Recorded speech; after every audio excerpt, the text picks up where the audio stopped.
Do you have any room in your backpack? Mine's full. Heather, we're going camping to get away from it all, and you're taking it all with us. Well, I need all this stuff. All you need is a pair of shorts, a pair of jeans, and a mask so you don't scare the bears. Oh. Haven't you gone yet? You sure you don't want to come camping with us, Mr. Belvedere? You'd enjoy the peace and quiet. That's why I'm staying here. Hey, guys, you all set to leave? Let me guess, your mom isn't ready. Close. She's not even here. What? She's working on some adoption case. Well, Wesley, I hope she finds you a very nice home. Very funny. Well, the car's all packed. I brought along my harmonica so we can sing songs around the campfire.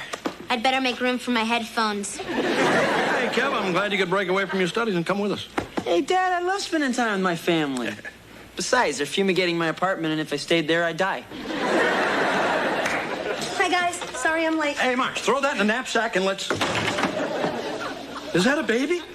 No, George, the dog went bald. Marsh, what's that baby doing here? Looks like 2 to 3 days. Afternoon that she's pregnant, and by the time they let me know that they didn't want to go through with the adoption, I already had temporary legal custody. How temporary. Look, it's 7 o'clock on Friday night. The adoption agency is closed, so it looks like we've got a house guest for the weekend. Isn't he adorable? Hey, let's name him. He already has a name. Everybody, this is Nelson. Nice to meet you, Nelson. You look the outdoors type to me. So, step lively, everyone. You have a camping trip to go on. Come on, Belvedere. We can't drive a baby like this all the way to the Allegheny National Forest. Why not? You drove me to the brink of insanity. Hey,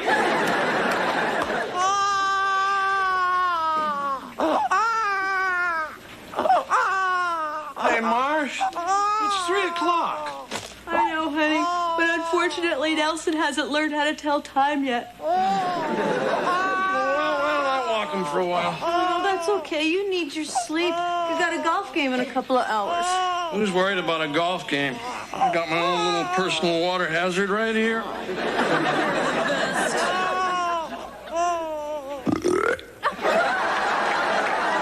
You must have had gas. That was me, Marsh. So, Nelson, did I ever tell you about the time Manny Sanguin was catching Kent Tekulve? Why doesn't anyone ever want to hear that story?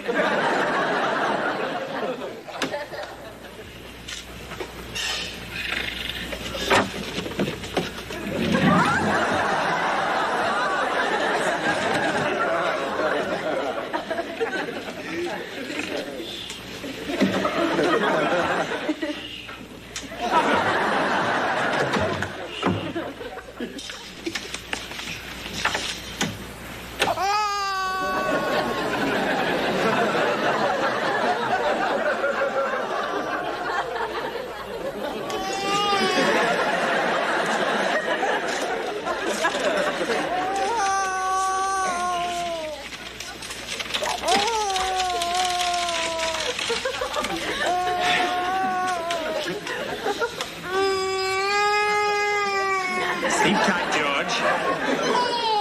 The same to you. Oh, I will. I'm going to a motel.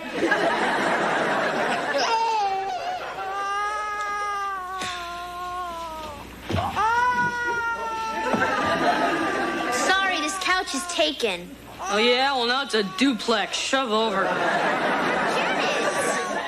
I gotta find some place to sleep where I can't hear the baby crying. Try California. All right. Night, sis. Good night. Hey, Wes! Thanks. Get up. I had the couch first. Sorry, possession is 9/10 of the law. Yeah, well, if you don't get up, I'm gonna bust 9/10 of your head. I'll still be smarter than you. Hey, pipe down. We finally got the baby back to sleep. Jeez. Guess it's safe to go upstairs. Yeah.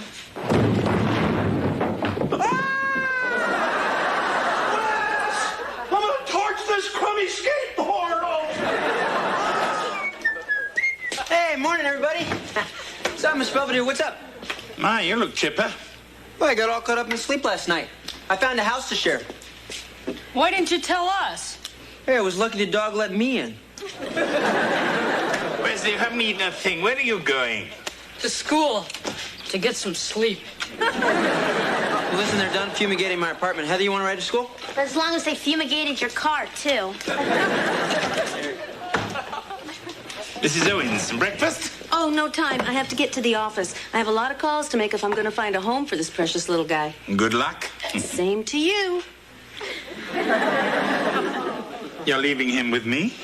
Yeah, just for a few hours. Now, if he whimpers, he's wet. If he screams, he's hungry. And if he gurgles, he wants a little kissy wissy. You can remember all that? Mrs. Owens, I'll have you know I raised 4 members of the royal family. I'm sure I can manage a little commoner like this for a few hours. My dear child, I have fed you, walked you, endured your impression of Mount St. Helens for 6 hours now. I have even given you a kissy wissy.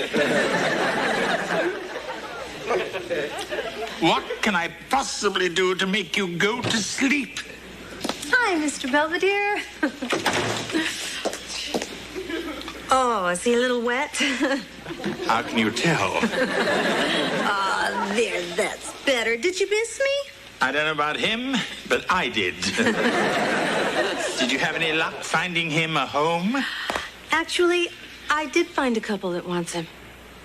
I'll break out the champagne. Silly man. Babies don't drink champagne, do they? They make their own bubbles. Marsh, what are you doing? It's after midnight. Oh, well, I had a few things on my mind, and the baby was a little fussy. Yeah, he looks fine to me. Well, he was having trouble sleeping. Well, if you're jiggling me like that, I would too. I guess I'm just worried about his future. Hey, you'll find him a good home.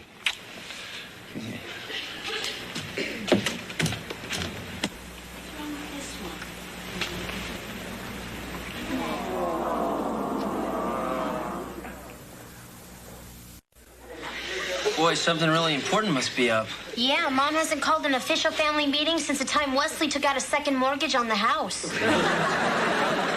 Oh, good. You're all here. Yeah, World Federation Wrestling is on, so make it fast. Well, what would you all say if I told you that we were going to have another person living here? Is it a prisoner exchange program? No, I'm talking about a baby. You're gonna have a baby? Way to go, Dad! No, I'm not having a baby. I'm talking about adopting Nelson. Surely you're kidding. Come on, Marsh, you know how you get around babies. How? Nuts. I can't help it. Every time I look at his little face, I see Kevin and Heather and Wesley. And you want another one? Look, Mom, a baby's going to take a lot of your time. What about your job? Well, that's why Mr. Belvedere is here. No. That is why Mr. Belvedere is leaving. That does it for me. The kid stays. Look, Mr. Belvedere doesn't have to do anything for the baby he doesn't want to do. I can do most of my work at home and take care of Nelson at the same time. Well, don't I get a say in this? Of course you do. If you want to deny me the one and only thing I have ever asked for, just say the word. Are you all ready for breakfast? There's a good boy, yeah. Oh, that's so sweet. You want to hold him a sec? Well, sure. Catch.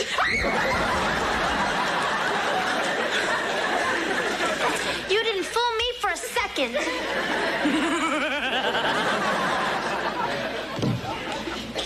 Hi, Dad. Morning. Where's Mom? Well, she was up all night with the baby, and it's Belvedere's day off, and he was out of here right after midnight. So I made breakfast. Oh, goody.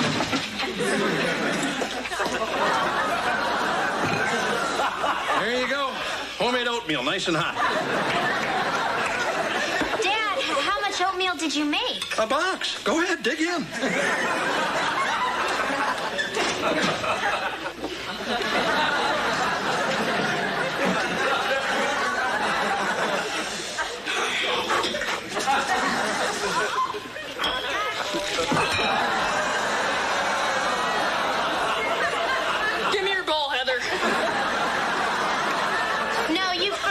need something that'll stick to your ribs. Come on now, guys, don't fight over your food. Dad's right, Heather. Come on, I'll buy you a breakfast burrito. You're on. Hey, aren't you going to finish your oatmeal? Hang on to it, Dad. We can use it to patch the driveway. Thanks for letting me sleep in, George. Hey, no sweat. So, how's the colic kid? Oh, he's catching a nap. Keeping me on my feet all night really wore him out. Oh, you going to take it easy today? I can't. I have to finish writing 3 briefs, make a long-distance conference call, and help a client reorganize her estate. Don't forget to mow the lawn. See ya. Bye.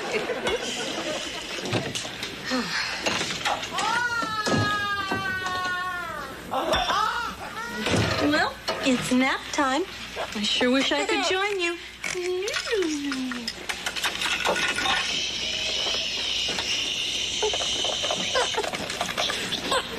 Bill McLaughlin, please. Marcia Owens returning his call. Hi, Bill. Can I put you on the squawk box? Good. Marcia, I've been going over the contracts, and I had a couple of thoughts. Okay, go ahead. I'm with you. First of all, Fields versus Westmoreland County is an excellent precedent to cite. Well, failing a motion to dismiss, I think we need a precedent. Oh, hello. Whose boy are you? What? No, Bill. No, nothing. Where do we stand on deposition? Well, they've been submitted to the court, including the required stipulations.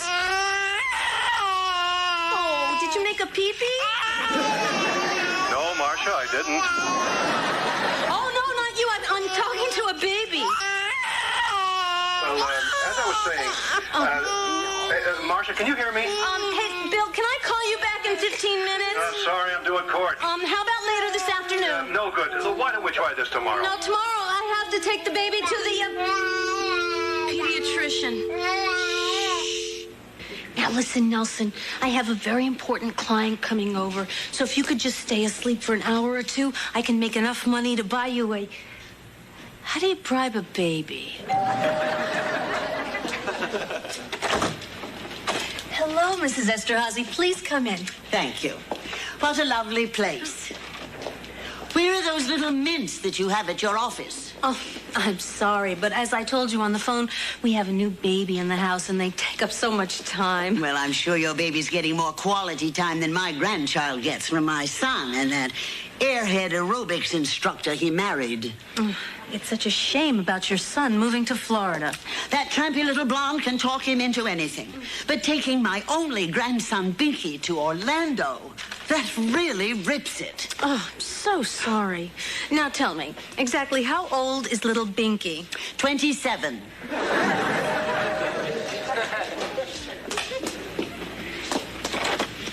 Hi, I'm Stan from the Beaver County Cable Company. Oh, I'm sorry. I didn't know you had a hangover. Hangover? I have a sleeping baby. And a paying client. Can we get on with this? Oh, certainly, Mrs. Esterhazy. I'll be right with you. I didn't place an order for cable. Well, I got the purchase order right here. It's signed by Wesley T. Owens. What? Marcia, there are any number of competent attorneys that could change my will. And I'd get mints. I'm coming, Mrs. Esterhazy. As you can see, this is not a good time. It's $25 for the house call. If you want me to come back, it's another $25. It's up to you. All right, look, do what you have to do, but just do it quietly. Okay, thank you. Listen, you bleach blonde little tramp. I beg your pardon. I'm cutting you and my worthless son out of my will unless you leave Binky with me. I'm with my attorney right now. Hello? That's her, and she's even more ruthless than she sounds. Stop that, you'll wake the baby. Oh, Nelson, no, not now. Will you quiet that child? This is a long-distance call. But it's my phone. Hello? Hello? It went dead. Looks like I cut the phone line. But I need my phone. I work out of the house. Not with this client. Oh, Mrs. Esterhazy, please, can't we reschedule? How about tomorrow? By that time, Binky could be strapped to a teacup in Disney World.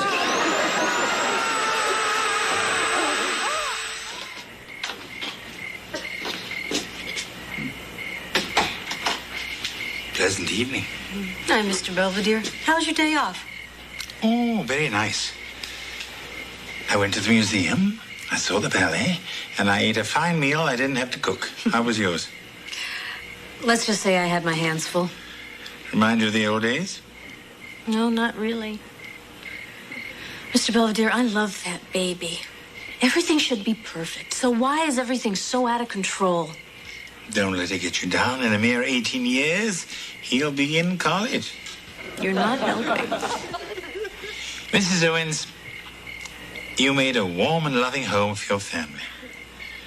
You got your law degree when many other women would be out playing tennis. At the same time, you raised 3 fine children. Well, 2 anyway. Mr. Belvedere, do you think I'm doing the right thing trying to adopt Nelson? I couldn't say. But the right decisions are always the hardest.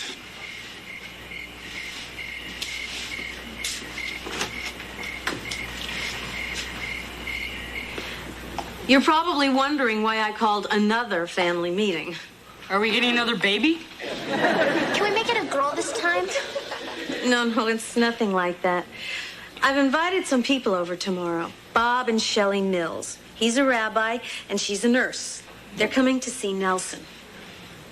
Are we having a bris? No, Kevin. They're coming to take Nelson home. What? But I thought you wanted another baby. When I decided to try for Nelson, my maternal instincts were on a rampage that completely overwhelmed my better judgment, especially when it comes to what's best for Nelson. Well, are you sure, Mom? I mean, maybe we just need to help you more. Yeah, I could come home from school sooner. Yeah, I could take some weekend shifts. And I'm planning on doing a lot more cooking. You're very sweet, but these things are not the issue. The issue is finding the right family for Nelson.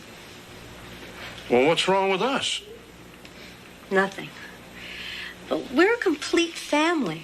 The Mills have wanted children for years, and Nelson will be the answer to their prayers. Do you think Nelson's starting to look just a little bit like me? Yeah, especially when he sucks his thumb like that. Come in. Listen, I just wanted to say goodbye to Nelson. And I wanted to give him this. Your old baseball mitt? Yeah, well, I was going to give it to Wes, but figured he'd only pawn it. Come in. Just in case I don't see Nelson in the morning, I wanted to say goodbye and give him this. Your blow dryer? In case he grows up to be an anchor man. Hey, what's going on? We're kind of saying goodbye to Nelson. Oh, yeah, I'm really gonna miss the little dude. Of course, I never had to change him. Good night, all. Hey, big guy. Aren't you going to say goodbye to the little guy? He doesn't react well to me. Besides, I hate goodbyes. Good night.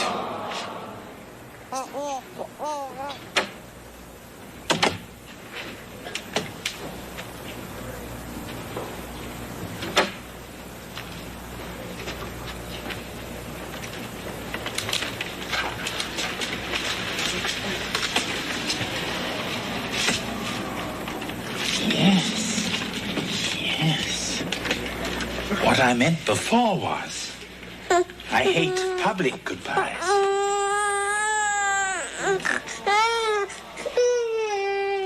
There. Nelson's departure has left us all a little sad. Mrs. Owens was particularly hard hit, especially after Heather tried to comfort her by promising she'd have grandchildren in a few short years. In all candor, even I was bitten by the baby bug, to an extent that I was reluctant to admit. Ah, well, one must take comfort where one can find it.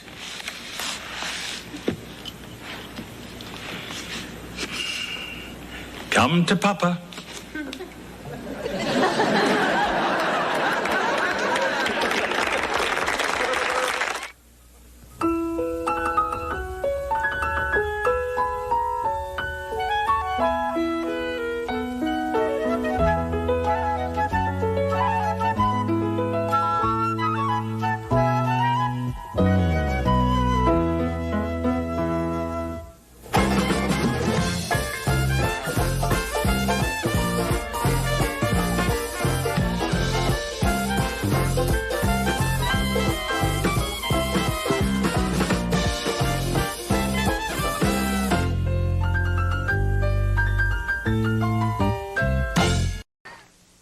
Next, See, Wesley, don't go with him. an important Mr. Belvedere. He might try to put his hands on him or something. What do you mean, Wes? That's what he did to me. Come on, Heather, you don't want to be late. But it's summer. I still don't see what I have to go to school for. Because that's what happens to people who get a D in English. Oh, but I don't need all that grammar junk. I talk good. Well, perhaps with this class you'll learn to talk even gooder. See ya. I'm going to work. I thought you didn't have to be there till noon. Yeah, well, starting today, Mr. Klutz is open for breakfast. It is? Yeah, we've been getting killed ever since Schnitzel World started its wiener in a waffle. Oh, and what are you serving? Beaks Benedict? Kevin, might you drop me at school so I shan't be late? How is that? Much gooder.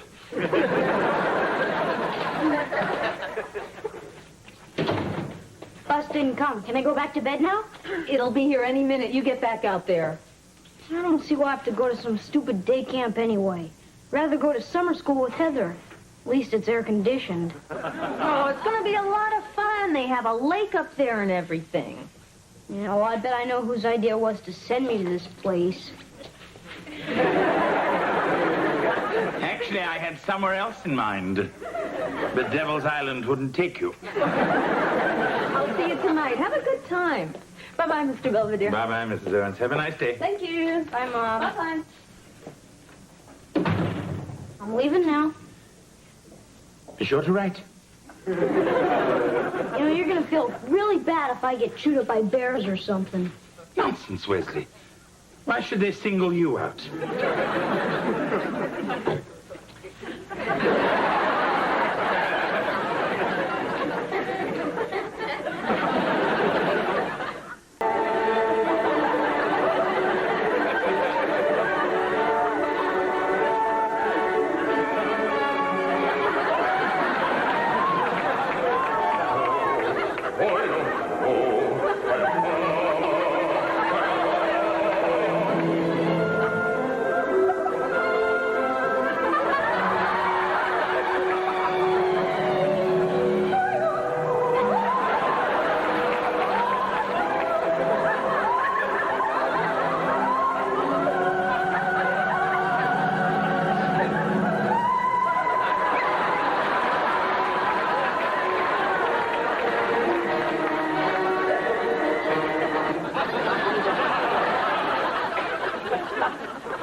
George, I didn't know there was anyone here. Right, big guy. I had some time, and I thought I'd listen to a little Wagner. Great. So, let's say we go out for some Swedish meatballs. You're dressed for it. Aren't you going to be late for work? I got 2 weeks off. Oh, wonderful. Let me help you pack. I can't go anywhere. Marcia's working. Oh. So, you want to do something? No, thank you. Hey, come on, it's a nice day. Let's go out and toss the football around. You start without me. I'll catch up. Hey, come on, Belvedere, I'm bored. The guy I was supposed to play golf with copped out. Hey, you want to come? I'm afraid I've never played the game. You never played golf? I thought you guys invented it. It is a Scottish invention, George, like the bagpipes. And I'm sure just as annoying. Come on, it'll be fun.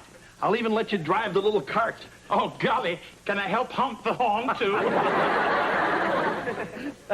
You see, by weaving the different colored strands together, you can make many wonderful things, like a keychain, or a bracelet, or even a belt. We don't have enough stuff to make a belt for her. Now, has anyone ever worked with lanyards before? Oh, yes. I used to help my Aunt Zelda make things when I'd visit her at the asylum. When she got out, her keychain was a mile long.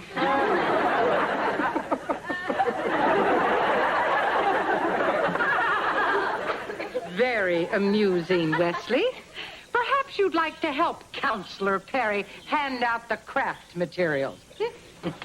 Now, we're going to work on our projects for a half hour or so, and then break for our little lunches of homemade peanut butter sandwiches and fresh-picked radishes. I think think we may be breaking for lunch a little early. What? What's going on? I called the catering truck. Wait. Hi, Mom. Hi, guys. I can't believe it. I already got homework. Have homework, excuse me. How was breakfast at Mr. Cluck's? I don't want to talk about it.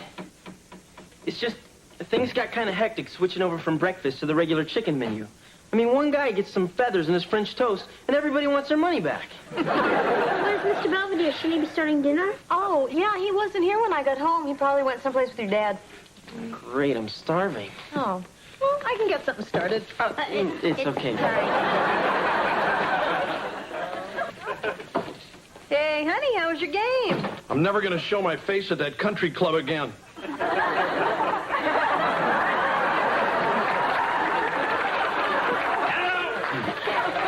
Did George tell you he'd drag me out on the links? I should have backed over him with the card when I had the chance. He's a bit miffed because I got a hole-in-one my first day out. You did?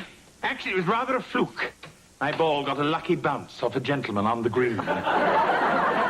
Belvedere, I told you, you're supposed to wait until the people in front of you are finished.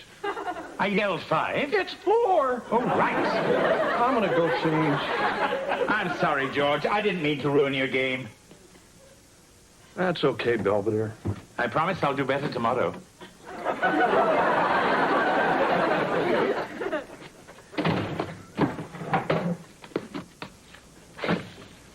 How was your first day at camp? I take it you didn't burn the forest down? No, we got out the fire before it reached the trees. So, like my binoculars? Yes. What did you do? Mug a ranger? No, Counselor Perry gave them to me. Said I could use them the whole time I'm at camp. Wesley, haven't we talked about your taking advantage of people? Especially unsuspecting adults? Yeah, well, he likes me. And Witch Hazel, the other counselor, hates my guts, so it all comes out even. You getting ready for Halloween? All right, get ready for dinner. Okay, but first I want to go outside and see if I can find any of the birds we learned about today. Very well. But remember, no looking through Fifi Huffnagel's window. I'll go wash up. B-I-N-G-O, B-I-N-G-O, B-I-N-G-O, and Bingo was his name.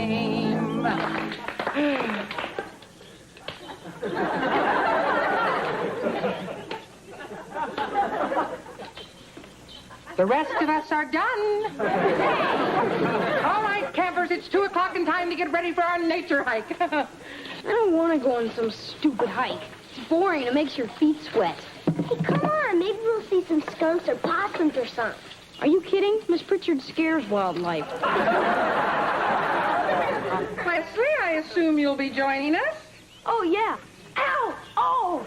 Oh, it's just my stomach hurts real bad. I think it was those wild flowers you made us eat. No one else seems to be ill? I ate the thorns. Wesley, the world has little patience with a malingerer. I'll keep an eye on him, Counselor. Make sure he gets better. Fine. Let's move out, campers. We're burning daylight. Tramp, tramp, tramp along the highway. Feels pretty bad, huh? Yeah, I wish I had a soda or something. Might help settle my stomach. Hold on.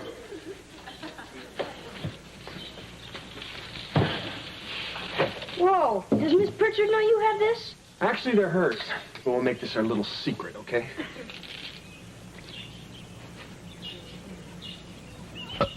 I think I'm okay now. You know, if you hurry, you can catch up with Miss Pritchard. She leaves pretty big tracks. I'd rather go down to the lake and go snorkeling. I don't know. We're supposed to do stuff as a group. I could really catch it from the old swamp monster. What's she gonna do, fall on you? You know, Wes, I think you enjoy doing anything as long as you're not supposed to be doing it. Sure, doesn't everybody? Get your flippers. Oh, boy, that was great. Listen, next time you get out of the water when I tell you to. But there was so much neat stuff down there. Old tires, a refrigerator. I think I even saw you go. Hey, you better get changed before Godzilla and everybody else get back. Right. Here, let me give you a hand. Don't want you to catch cold.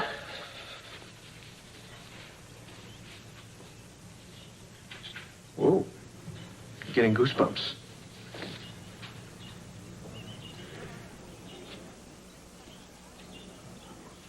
I'm gonna go change over there.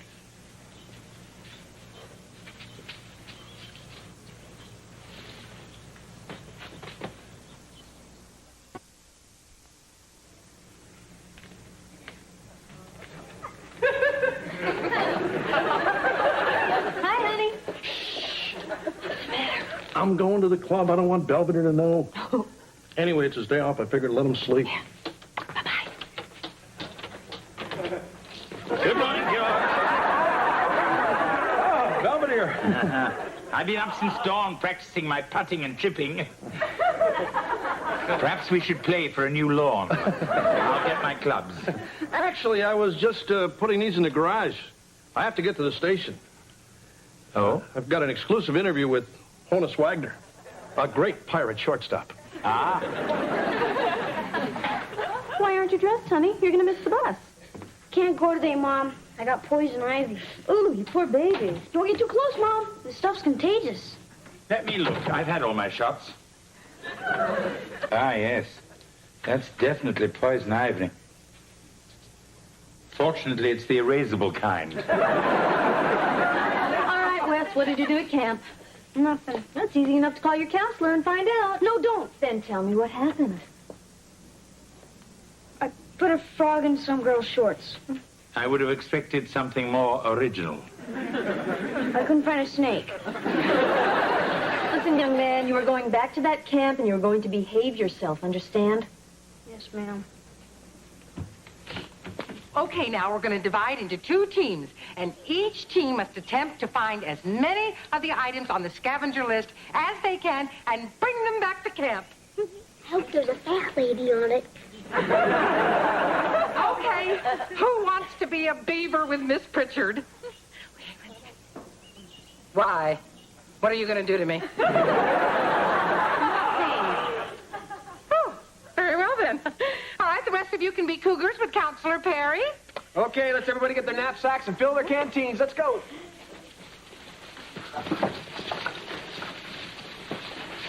Hey, Wes. I was kind of hoping you'd be in my group.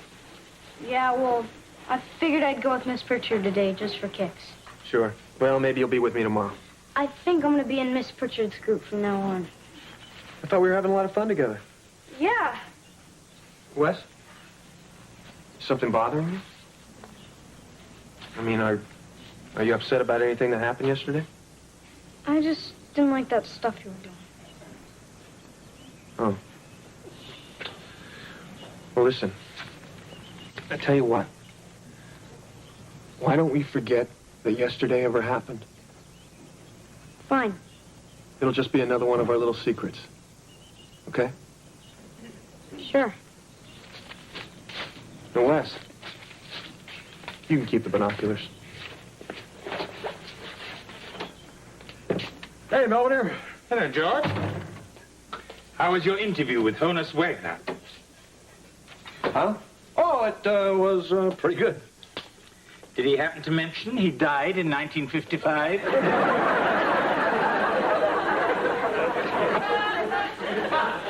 That's kind of a sore subject with him. Hey, Belvedere, I only played 9 holes. George, if you don't want to go golfing with me, just say so. Okay, I don't. Look, it's not just you're lousy and you keep hitting people. It's just when I go to the club, it's kind of my guy time. You know, kill a couple of brewskis, tell a couple of dirty stories, stuff like that. I'm a guy. I know, it's just you don't fit in with my other friends. I mean, you're English. You're right, George. Most of your friends don't speak it.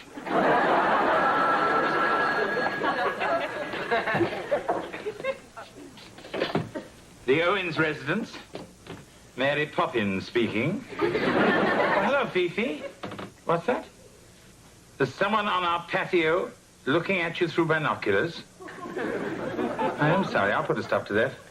Wesley! Yeah, Mr. Belvedere? Weren't you on the patio? Huh? Hey, guys. I found these in the trash, but they work pretty good. Weren't those the binoculars your counselor gave you? Yeah. Well, it's not like you to throw a gift away. You usually hock it. Didn't want them anymore, okay? Wesley, have you had a falling out with your counselor, Perry? No. Well, it seems like there's something wrong. Well, there isn't. I'm just sick of the stupid woods and the stupid lake and the whole stupid camp. Pranon, Terma, Tubu, Parase, Maiden, Algernon, Pathon. Wasn't that marvelous? Well, I hope you enjoyed Camp Chippewa's two little playlists, Nausea by John Paul Sartre, and, of course, Sophocles' Oedipus Rex performed in the original Greek. Take a bow, kids, take a bow. Well, that concludes the entertainment portion of our farewell campfire. Feel free to wander about and admire your children's arts and crafts and help yourself to cookies and punch, or bug juice, as the kids like to call it.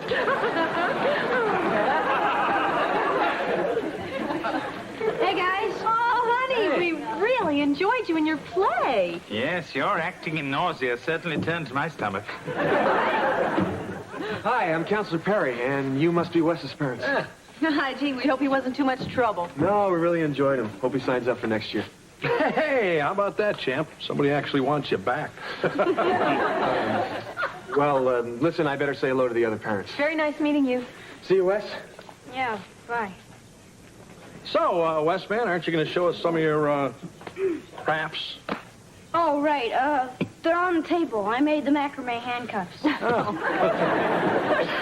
Well, Counselor Perry seems very nice. Yeah, I guess. Wesley, what's going on? Nothing. I'm gonna go say goodbye to some of my friends.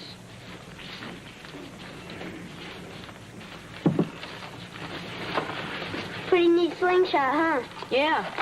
I just gotta figure out the best way to sneak it into the house. So, where are your folks? They couldn't come. Oh. You can get a ride home with us if you want. Mr. Belvedere will probably make us stop for ice cream. Oh, that's okay. Mr. Perry's gonna give me a ride in his convertible. Huh? He said we might even stop for hamburgers. You ready yet, honey? Oh, yeah. Okay, let's go, Porcupine. I got the top down. See you, Wesley. Yeah, bye. Don't go with him. You shouldn't let him go with Mr. Perry. What do you mean, Wes? Yeah, Wes, what's the problem? Because if he goes with him, he might try to do something. Put his hands on him or something. What do you mean, honey? Why do you say that? Because that's what he did to me.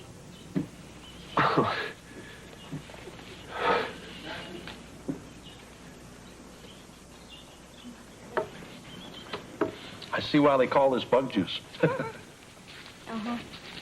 I spoke to the police. They said they'd like to talk to Wesley. I'm sorry. I didn't mean to start a big mess. Hey, pal, you don't have anything to be sorry about. Yes, sir. We just wish you told us as soon as it happened. You know you can always talk to Dad and me. I guess I figured I could handle it without anybody knowing. Like the time I broke the Chinese vase in Mr. Belvedere's room and replaced it with the one from Kmart.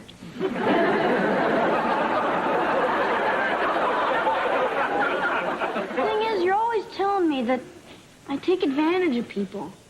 And I was sort of extra nice to him to get sodas and stuff, so maybe you should be mad at me. Look, you didn't do anything wrong. Do you understand that? You see, Wesley? It's not always your fault. Anyway, you said something when it counted. And you helped your friend Kyle. And that took a lot of guts. Now I'm proud of you. So, listen, I I guess we better get going, huh? Yes, we want to miss the rush hour with the bears. So, you okay now? Yeah, I'm fine. It's okay to cry. I know. Mostly all I feel like doing right now is burping. Let's go home.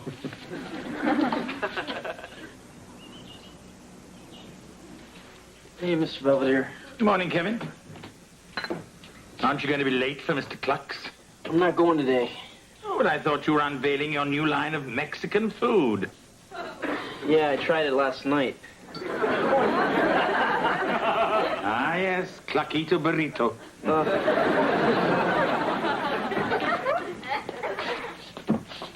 Hey, what's with Kev? He looks a little green. Speaking of which, your club called. You're tee off in about an hour. Ah, great. So, you want to come with me? That's all right, George. Come on, you can wear that dumb outfit and embarrass me all you want. I'd like that. Thing is, I was just so stupid. I mean, worrying about some golf game, and meanwhile, my kid's in trouble, and I didn't even know it. Well, that makes two of us. So he's going to be okay, right? Sleep or kill you, little monster! He's so crazy, Lou. My hot curlers. He'll be fine.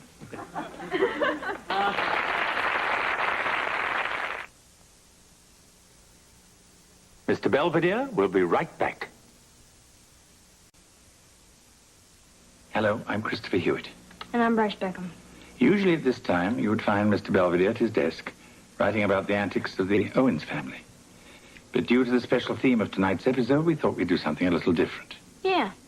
We figured we'd talk to you kids and your parents, too, about something that's kind of hard to talk about. Tonight's episode about Wesley didn't really happen. But if ever you find yourself in a situation like that, there are certain things you should remember. No one should ever touch you in a way that makes you feel bad. And if they do, tell someone you trust, like your mom or your dad. And remember, if you have to keep a secret that makes you feel bad, it's not worth keeping. Yeah. Thank you, and good night from us all at Mr. Belvedere.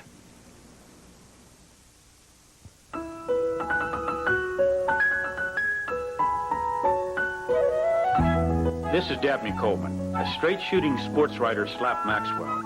I've discovered what real balance is. I break new ground, they break my head. Slap Maxwell's story, coming up next. Tomorrow, on a special edition of ABC's Wide World of Sports, the 114th Run for the Roses, the Kentucky Derby. Action begins at 1:30 Pacific tomorrow. Then on the Disney Sunday movie, Madison rescues a dolphin from a... Let me help. Oh, thanks, Heath. You know, Mom, this was the best Christmas ever. Really? Yeah, I mean, it was perfect. We were all together, trimming the tree, singing Christmas carols. Dad didn't even make us watch Perry Como's Christmas in Cambodia. It was nice. So do I have to see you guys on New Year's, too? What? Well, I was hoping I could have a party here. I mean, without you or Dad or anyone else hanging around. Oh, gee, I don't know. Well, there won't be that many people, and there won't be any sex or drugs either, because everyone's too afraid to do that stuff anymore. Well, your father and I were invited to a fondue party at Skip's. Oh, come on, Mom. Well, okay, honey. Great. Can you take him with you? Huh? Mom's letting me have a party here on New Year's Eve. Oh, yeah? So can I have one, too? No. It'll be good for me. Mr. Belvedere says I need to work on my social skills in case the FBI doesn't give me a new identity. All right. Here's the deal. You two can have a party here together. What? Yeah, Heather, you can invite some of your friends, and Wes, you can have some of yours. I know you're both mature enough to work on this together. Right, Mom.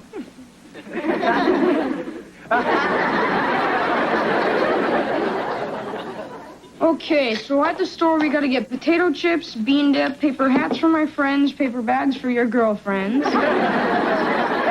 noisemakers, balloons, and cherry Kool-Aid. Hey, this is supposed to be a sophisticated party. We're not going to drink Kool-Aid.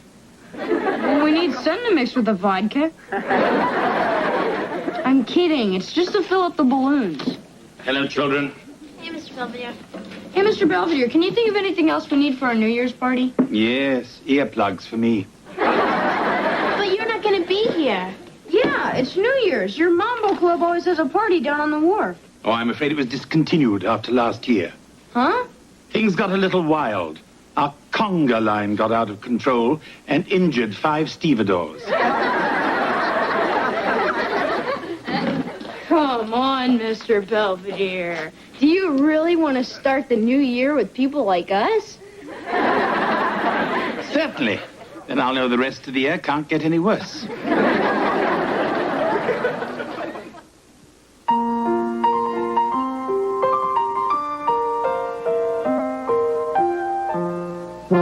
Streaks on the china never mattered before. Who cares when you drop kicked your jacket as you came through the door? No one glared. According to our new rivals, life is more than mere survival, and we just might live the good life yet. Hey, Ma. Hi, Listen, do we have any vitamin C or anything? What's the matter? Are you coming down with something? I don't know, but I'm not going to be sick on New Year's Eve. Ooh, you're burning up. Just a second. Oh, no, Mom, look. I'm just going to take a few of these, and then I'll be... Yeah, this is a friend of Mr. Belvedere's. He's too shy, so he asked me to ask you if you want to go out with him on New Year's Eve. I found your name in his little black book. Aren't you Donna King? Oh, you're Donut King. Sorry. It's almost 103. It's not so bad. I'm surprised you're not delirious. Come on, young man. You march yourself right upstairs and get to bed. Hey, I don't even live here anymore. Well, I don't care. If you keep running around in this weather with a fever, you'll wind up with pneumonia. Hello, Kevin. Oh, Mr. Belvedere, would you please fix up Kevin's room? He's going to be needing it. But I was promised once they left, the children weren't allowed back anymore. He's only going to be here till he gets better. Oh, come on. Upstairs. Yes, Mommy. Oh, well, can you wait till after New Year's to get your hip replaced? Yeah, I understand. Thanks. So? I can't find anybody. Oh, well, if we don't find him a date quick, we're going to be stuck with them. Hey, how about Broomhilda? You know, the Huffnagel's new housekeeper? She's not too old, and she's got that snotty look Mr. Belvedere likes. Oh, yeah. But how are we going to get them together? Oh, I think I can arrange that.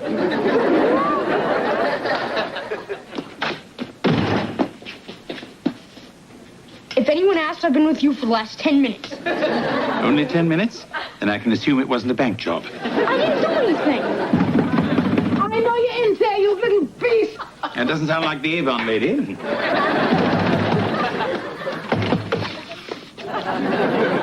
Can I help? Your son sprayed me with a garden hose. Call him my son again, and I'll spray you myself. It's just that I'm not the boy's father, thank heaven. But regardless, I'm sure it was an accident. Right, Wesley? Aren't you going to introduce yourself? Oh, I am sorry. I am Lynn Belvedere. I'm the Owens housekeeper. Oh, yes, it's a Schumacher. I just started working with the Huffnagels. How do you do? As I was saying, I'm sure the lad didn't mean to do it. Oh, yes, he did. He's a spiteful little hooligan, and I wouldn't mind giving him a good throttling. Hey, sounds like you two have a lot in common. What's that mean? Oh, nothing. Just that I detest him, too. And now, Wesley, I believe you have something to say to Miss Schumacher. Do you mambo?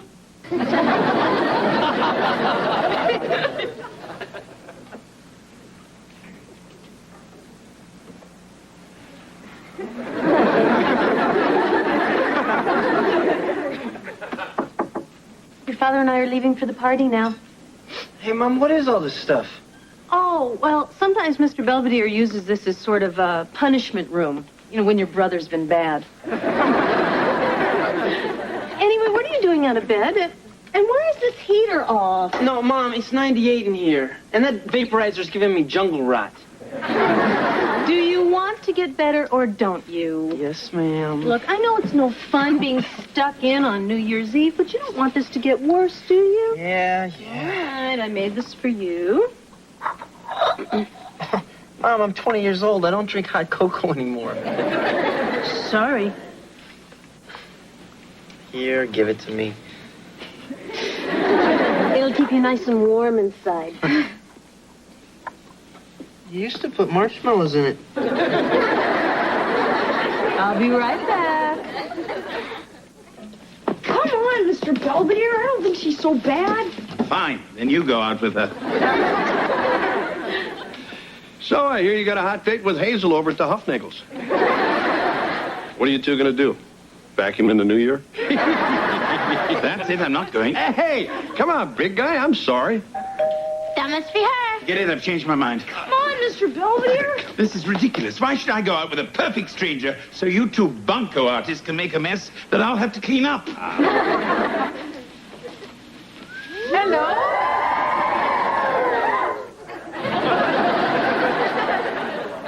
Well, as long as she's here. Shall we?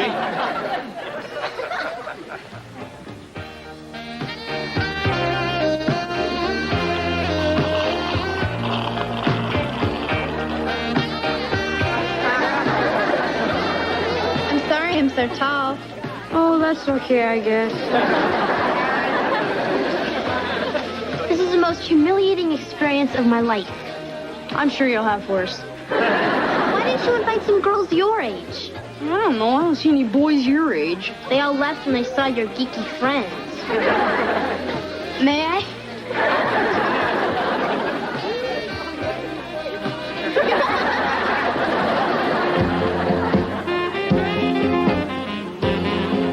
So my pediatrician says I'm out there growing. That's great. Excuse me. Isn't it midnight yet? Don't worry. You'll know when it is.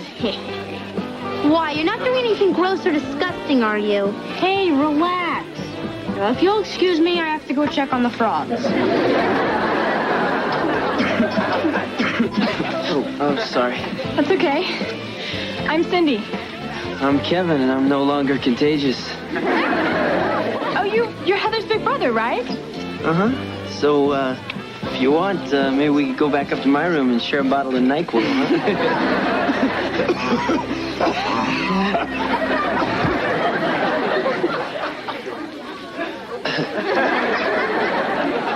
Oh, okay, everybody. It's almost midnight. Is everybody ready? I know I am. 10 seconds. 9, 8, 7, 6, 5, 4, 3, 2, 1.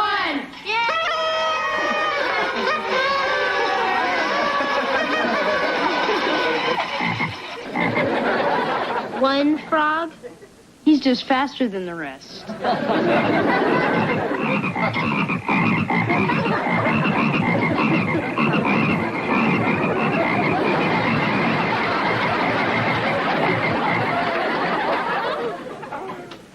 Well, the living room's still here. That's more than I expected. The house looks fine. You said it would be a disaster area. Oh, they only cleaned it to irritate me. I had a very good time tonight. I never had Egyptian food before. Yes, I thought you looked rather worried when the waiter said 1 hump or 2. Anyhow, I really should be going. No? Well, it's almost 2, and I have to be up early to fix breakfast at the Hofnagels. I find that a community trough is good enough for the Owens family. While you walk me home, I'll walk you home.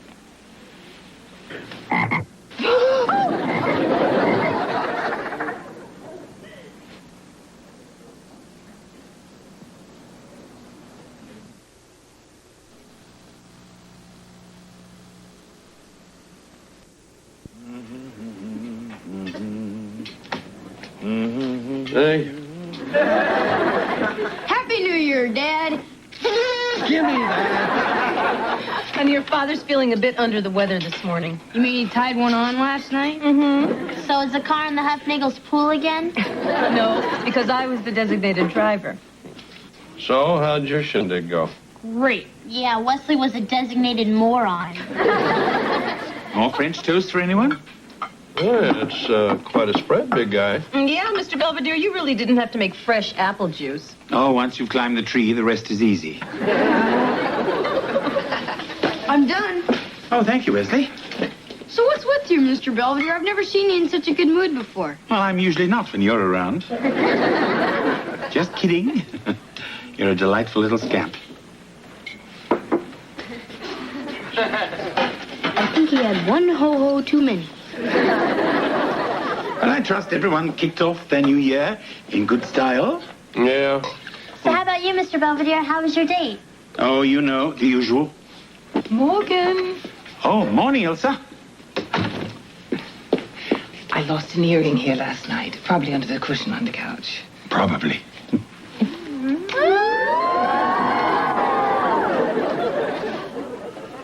I mean, the usual for me.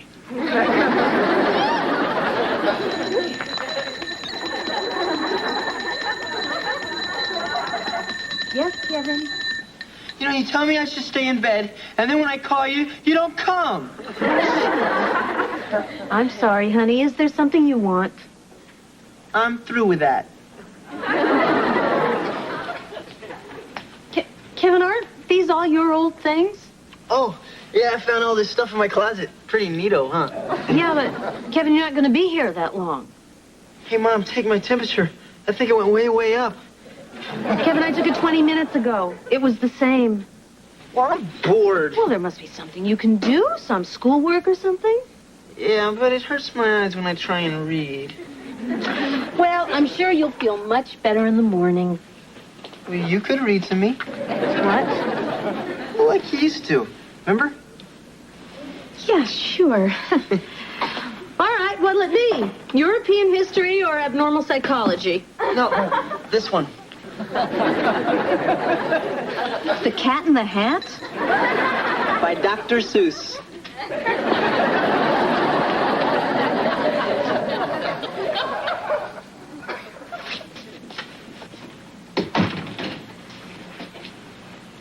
Do you have any idea how late it is? Why? Am I being grounded? I think we need to talk. I'll have a nice chat. I'm going to sleep. Come on, Mr. Belvedere. Very well. We want to know what's going on between you and Miss Sexmacher. It's Schumacher. Look, you've been missing meals, staying out at all hours, doing God knows what. You've got us all worried sick. I'm sure Miss Schumacher's real nice, but maybe you're going a little too fast, getting too involved with her. Yeah, we think you should start seeing other housekeepers, too. Look, both of you, I'm deeply touched by your concern. But I'm a grown man, and I can handle these things fine by myself. I can assume then you're taking precautions? What exactly do you mean by that? I'm not sure, but I hear they're very important. Good night, children. Hey, watch this. Depth charge. Dive. That's great, Kev. Wesley, finish your eggs. You'll be late for school. Okay. More maple, Master Kevy? Sure. I don't have to go to school because I'm sick. Yes, we know.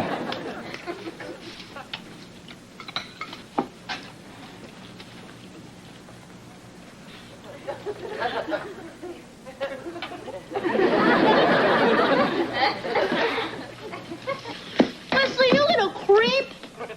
No,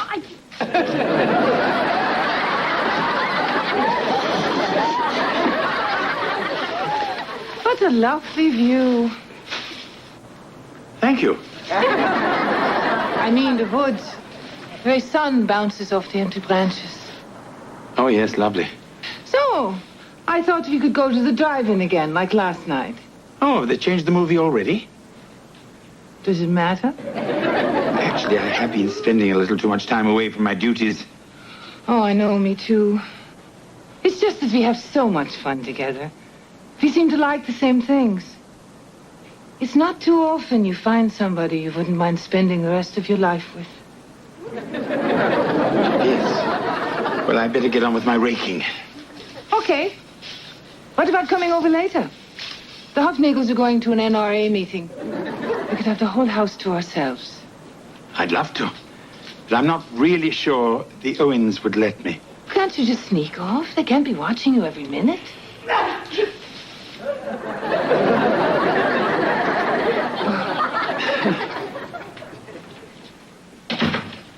Set the dinner table, please. Sure.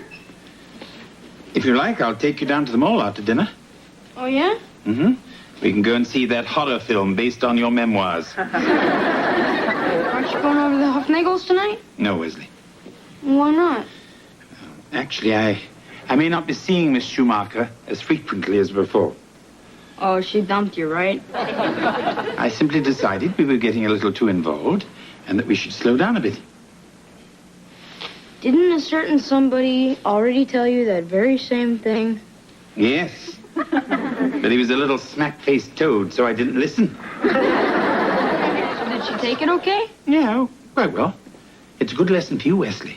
How to handle a delicate situation in a mature and straightforward manner. Lynn! Oh, God, hide me. I thought you told me. I left a note. Hide in the basement. No, that's the coward's way. Oh, Lynn! See you later. Is Mr. Belvedere here? Oh, no, he was deported this morning. Hey, Wes. Miss Sexmacher. Where's Belvedere? Remember, Dad? Those two guys came and dragged him back to England. Huh? Remember? Something about a couple wives back in Bristol? Oh, yeah, them. I don't understand. I haven't gone anywhere, Ilsa. Hey, she was buying it. I appreciate your moronic attempt to protect me. But I should handle this myself. Come on, Wes.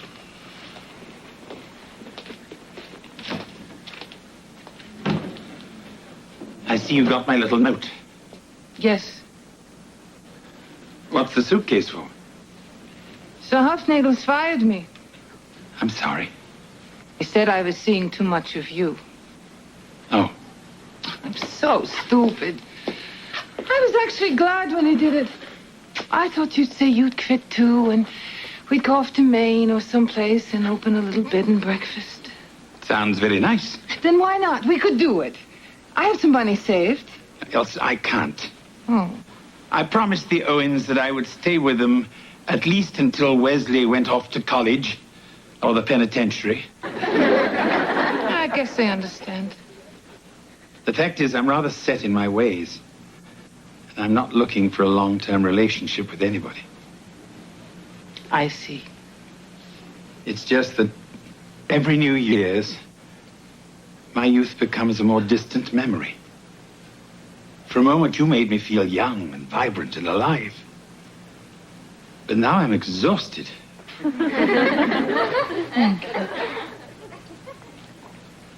Well, I've got a bus to catch. However, I'm certain that someday, somewhere, we'll see each other again. Sure. Take care of yourself. You too.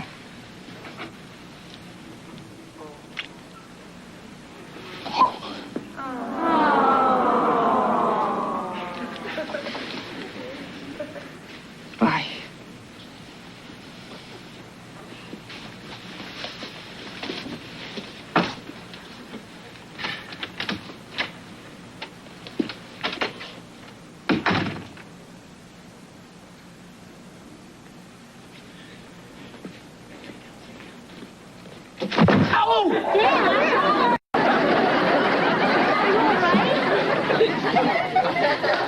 Hey, man.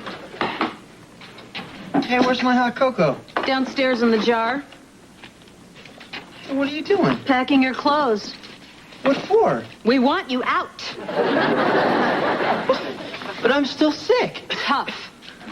Oh, that's real nice. Kevin, I don't know what's happened, but ever since you've been in here, you have turned into a bratty little 14-year-old. Oh, yeah? I mean, I guess it's all that children's cough syrup. Oh, look, honey, I know how nice it feels to be protected and not have to worry about school or finals or reality. Yeah, and I guess it was nice having somebody take care of me, just like they used to. I guess I forgot how nice that was, too. Well, I'll just pack my stuff up. Sure, honey. I just want to finish one more chapter. All right, I'll do it. Oh, no, Mama. You don't have to read to me anymore. Anything for my little baby. Rex felt his insides begin to throb as Jennifer let drop her lace negligee to Finish Dr. Zeus.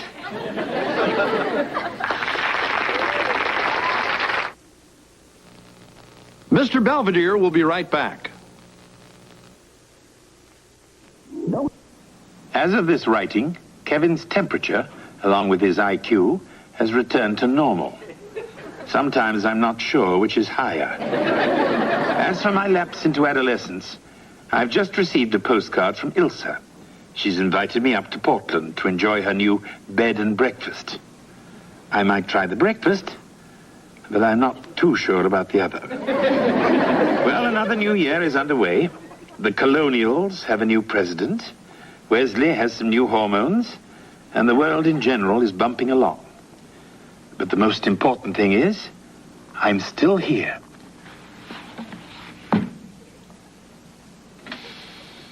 I'll drink to that.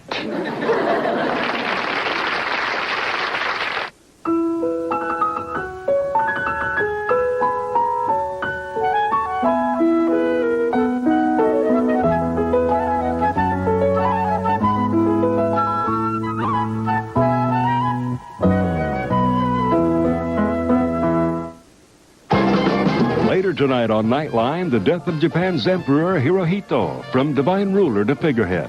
One question plagued him to the end.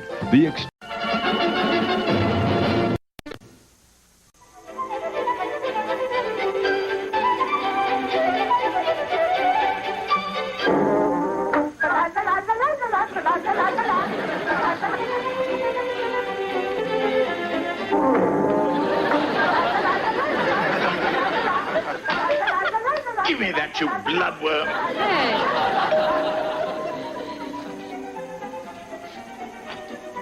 Hey, Craig. Hey, Wes, what's up? Fine. Now they're double teaming me. Mr. Belvedere, this is Craig Larrabee. How'd you do? Hi. He just moved here from Texas. I lived there a month, and before that it was Alaska, Venezuela, and Saudi Arabia. Are you wanted by the law like Wesley? My dad drills for oil, and we never stay in any place too long. Well, next time you move, take him with you. Come on, Craig. Wesley, don't forget you have some leaves to rake. Oh, I can. I'm supposed to tutor Craig. My English teacher asked me to get him up to speed. If there's anything you want to know about literature, I am an expert. Yeah, and he does a great impression of Moby Dick. Hey, let's look for that hot Cher video. I hear she has a new tattoo. Craig, Mrs. Bunger assigned us a book report. All right. What book are you doing? A Tale of Two Cities. It's really cool and bloody, and everybody gets their heads cut off. Wow, you're really into this, Wes. I bet you could dash your book report off in 10 minutes. Well, I've never actually timed myself. Hey, maybe. Nah, forget it. What? Well, maybe. You could dash one off for me. It would really help me catch up with all my studying. I don't know. Look, Wes.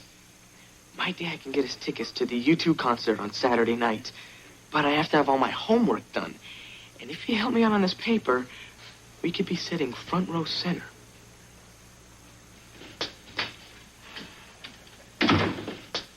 George, what are you doing to my kitchen? Well, about once a year I get a craving for tapioca pudding. Are you going to take a bath in it?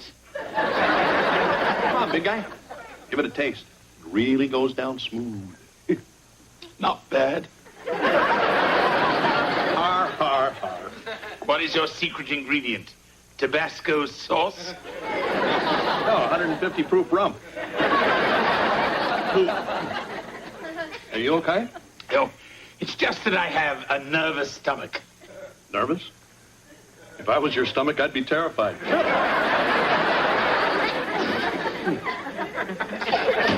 Your feeble wit doesn't help. You know, my father used to have pains like that, and he had an ulcer. Funny how it follows you around. Ah.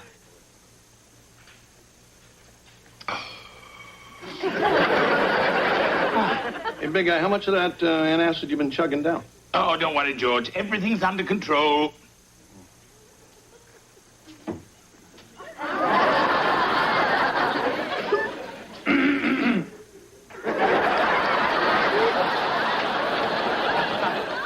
Dr. Hodes thinks that Mr. Belvedere has an ulcer. I think Dr. Hodes is a charlatan. Now, there's no point denying it, Mr. Belvedere. The pictures don't lie. What pictures? These. Oh, my God! What is it? Mr. Belvedere's stomach. Looks like they used a wide-angle lens. This is the ulcer, this inflammation of the stomach lining. You know, this is kind of fascinating in a really gross and disgusting way. What's this? It looks like a Louisiana license plate. I'm glad you're all having so much fun at my expense. Oh, I'm sorry, Mr. Belvedere. And believe me, we're all going to help you get better. Uh-oh. Can't believe it. Mrs. Bunker just gave me a D- for my book report. The old battle axe? She gave me an F. Uh-oh. Battle axe at 12 o'clock. Hello, children. Hello, Mrs. Bunker. Craig, you left your math book in my class. Oh, thanks, Mrs. Bunger. Oh, and I wanted to tell you how much I enjoyed your book report. And yours, Wesley, was also competent. But I'm very disappointed in the rest of you. You've been fiddling while Rome burns. Who's been fiddling? I can't even play kazoo. I can play the cello. So I'm going to let you buy me lunch, Trobo. Thanks. Boy, you've only been here a week and you've already got Bunker figured out. What's your secret? I told her she had great legs. See you guys later. Boy, he's really smart. So cool. Well, he's not all that great. What do you mean? Well, I really shouldn't say, but I sort of wrote his report for him to help him out. You did? I'm shocked. Hey, don't rat on me, okay? I'm shocked that you do such a sweet thing for a relative stranger, but not for a very special friend. Who'd be very, very appreciative.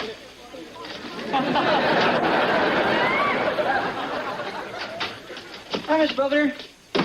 Hello, Kevin. These cold-cut heroes are great. Especially with the Bermuda onions, the provolone, the Russian dressing just dripping. Kevin! Oh, yeah, I heard about your ulcer thing.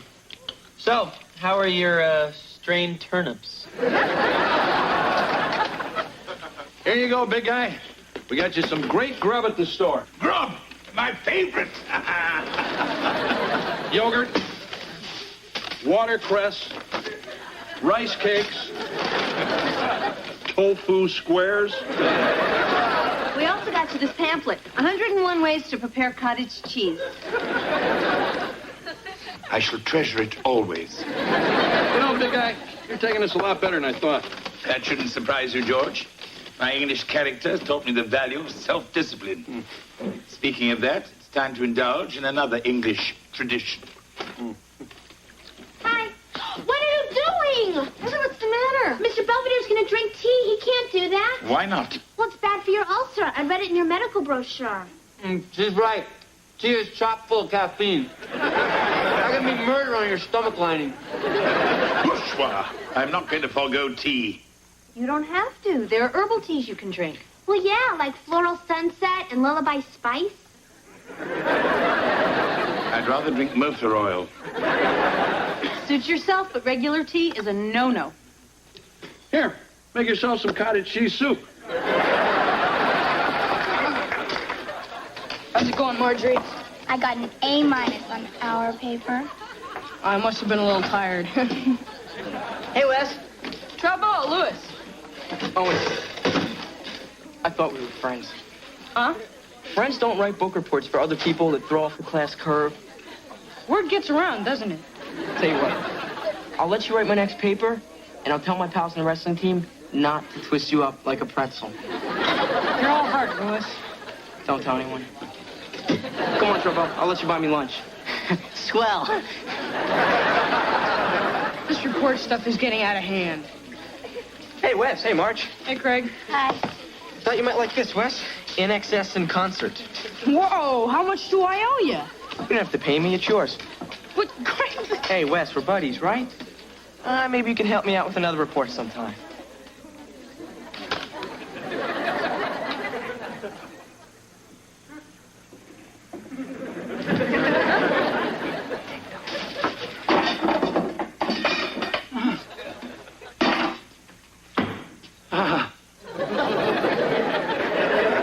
I so missed you, old friend. No, I heard noises. They're coming from downstairs. Be careful.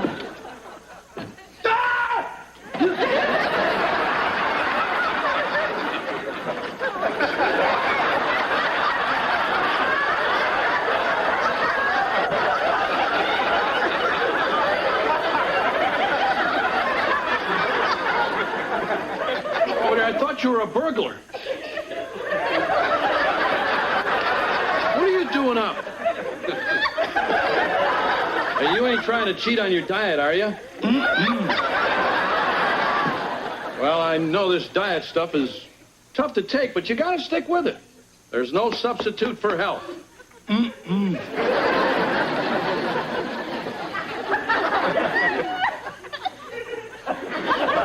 Strange place to floss your teeth.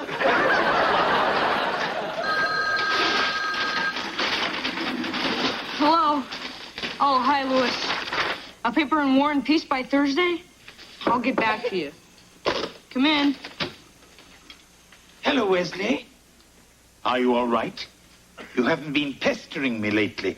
I've been working kind of hard. Yes, and you should be rewarded. So I bought you some yummy tea. I don't drink tea. Oh. Too bad. Well, it's a shame to let all this go to waste. Good boy, Spot. Mr. Belvedere, put that down. You should be ashamed of yourself.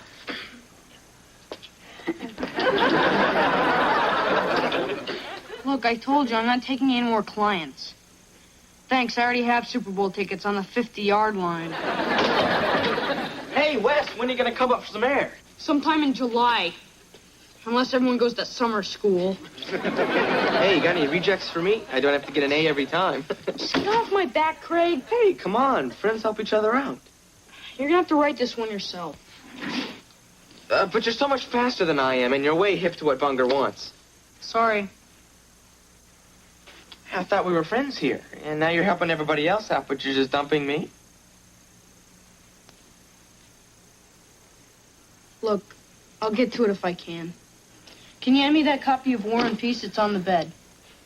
Yeah. Okay, sure.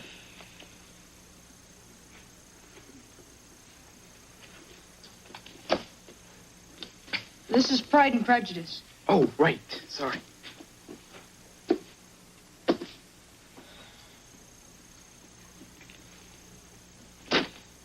This is Franny and Zooey. Oh, give me a break. What's the matter with you? Can't you read?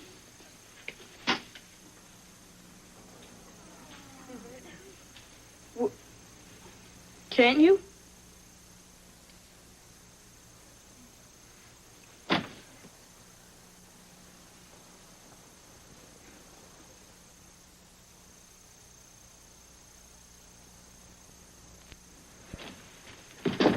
Hey, you're not kidding. You really can't read. Just forget it. I'm out of here. So that's why you've been getting me to write your reports and skipping class and stuff. Yeah. You're a bigger con artist than I am. Hey, you think this is easy? Doodling in my notebook, trying to make it look like I'm writing? Or bringing a tape recorder to class and hoping the batteries don't run out?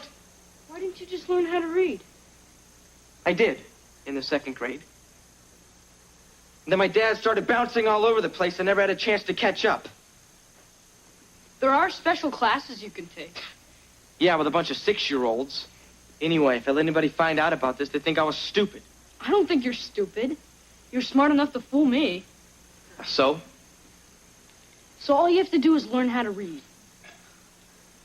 And I think I know how you can do it.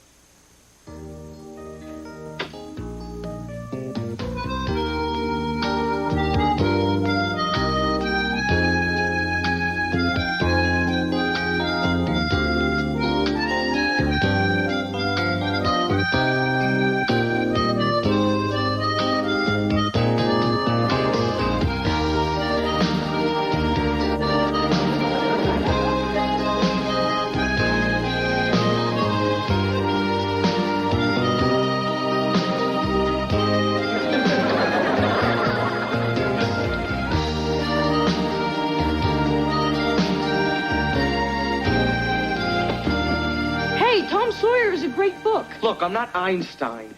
You're going too fast for me. You were doing great. Yeah, right. Dick, Jane, and Spot. See Spot run. Like that's real life. It is around here. Well, forget it. I've just been wasting my time. I quit. You can't. We have to read our reports in front of Bunger's class tomorrow. What are you gonna do?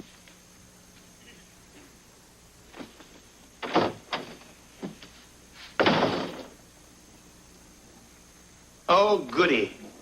The Rat Patrol. We were so worried about you. Oh. We know it's almost 4 o'clock. You must want some tea. Really? Well, then, here you go.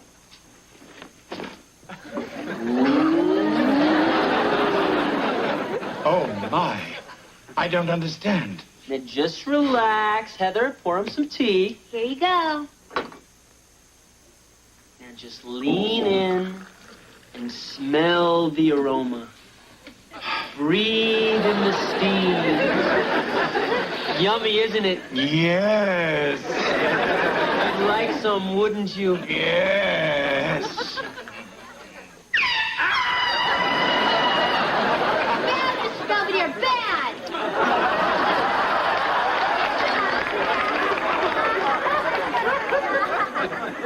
What are you doing? Aversion therapy. We're gonna make you hate the sight of teeth. That is ridiculous. Exactly. Why are you doing this to me? Because we love you. Well, I guess that's enough punishment for one day. Go ahead, take your reward.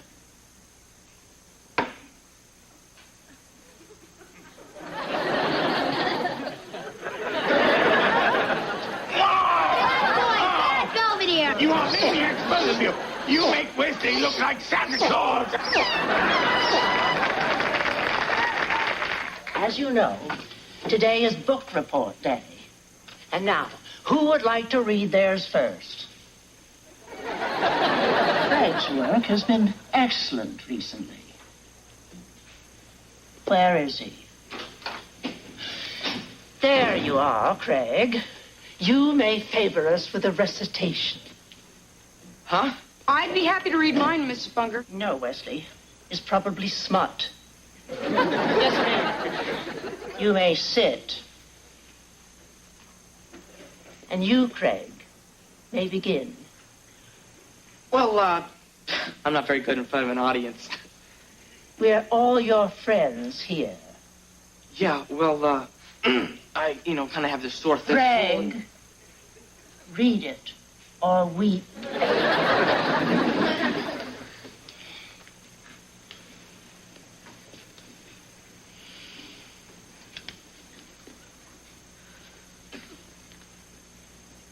This is a book report about a book called The Little Engine That Could. He read a baby book. Now, who needs this? Craig, come on, cut him some slack. We can't read. Well, at least he's doing his own work, which is more than I can say for a lot of people. Wesley, what are you saying? I'm saying that there are some people who can read but don't have the brains to do it. And there are other people who can't read but I have the guts to do something about it. I think you and I have something to discuss after class. You may sit. And now, Craig, you may continue. Look, do I have to? It's so dumb. I'll be the judge of that. And if any one of you makes a sound, it'll be your last.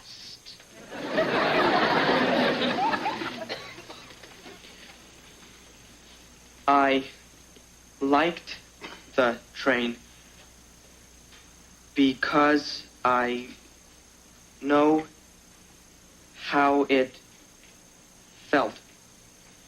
No one thought it could get over the hill, but it tried real hard and made it anyway.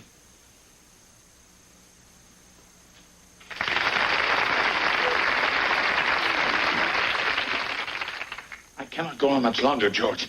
I just got to have my tea. My British blood cries out. Easy, big guy. Let's watch a little TV. Oh, all right. What's on? Now, let's see. Here's a documentary Good. on the Teapot Dome scandal.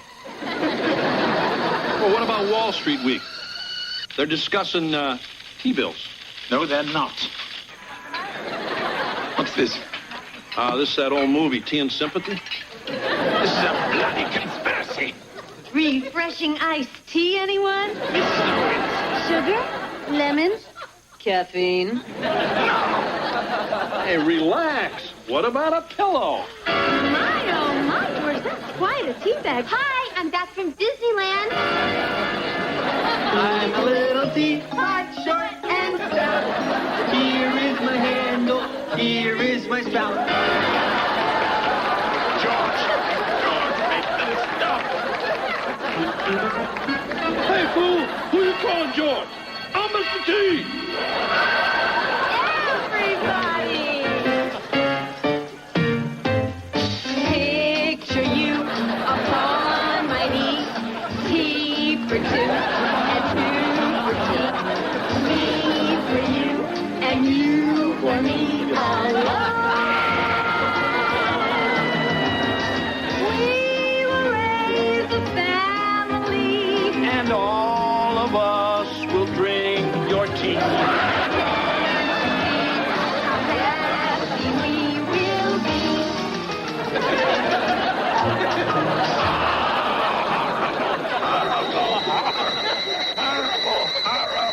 Hey, wake up, big guy, wake up. Yeah, what? You were yelling horrible, horrible. Were you having a nightmare? No, George. I was dreaming about your golf pants. Where are you going? Where I shall never have any more nightmares. Oh, Belvedere, please don't go away. Stay back! I shall have tea, even if I have to flap my arms and fly to London. Talk about a jumbo jet.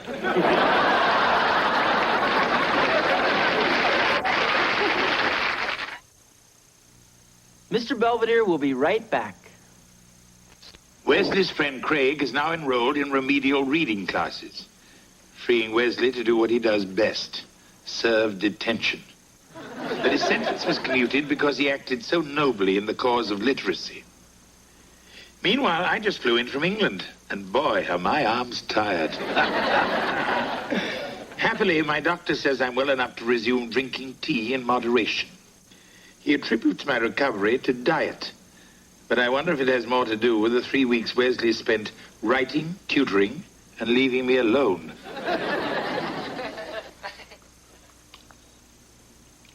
Mr. Belvedere, be careful if you take a bath tonight. My alligator's in the tub. Well, that answers that.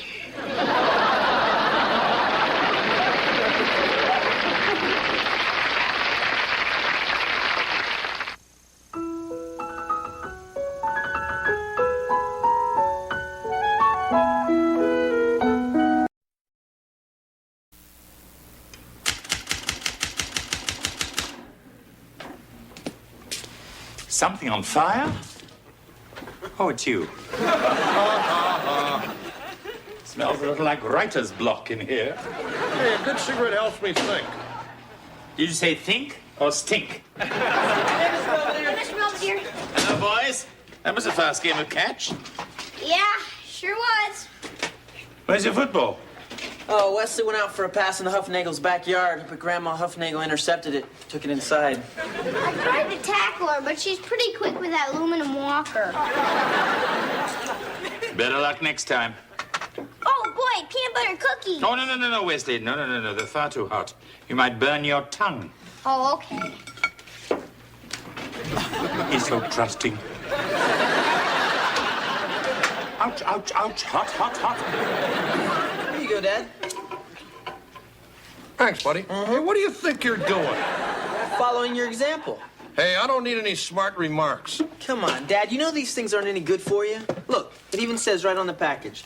Smoking causes lung cancer, heart disease, emphysema, and may complicate pregnancy. Well, I wasn't planning on having any more kids.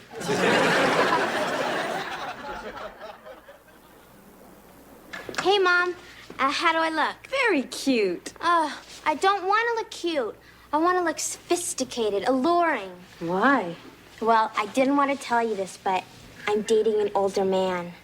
He's almost 16. Goodness. Look, George, all I'm saying is your body is a temple.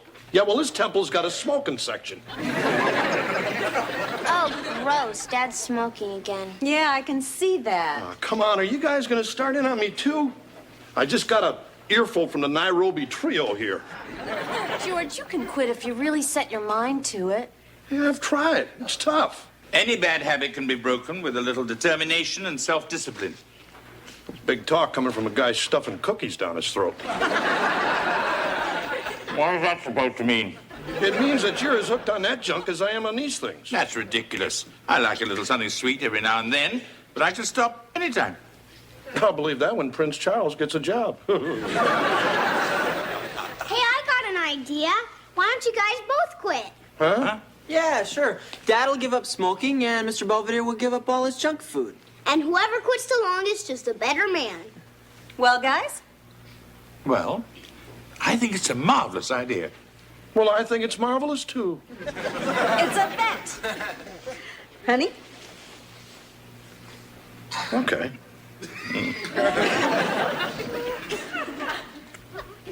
Belvedere? Went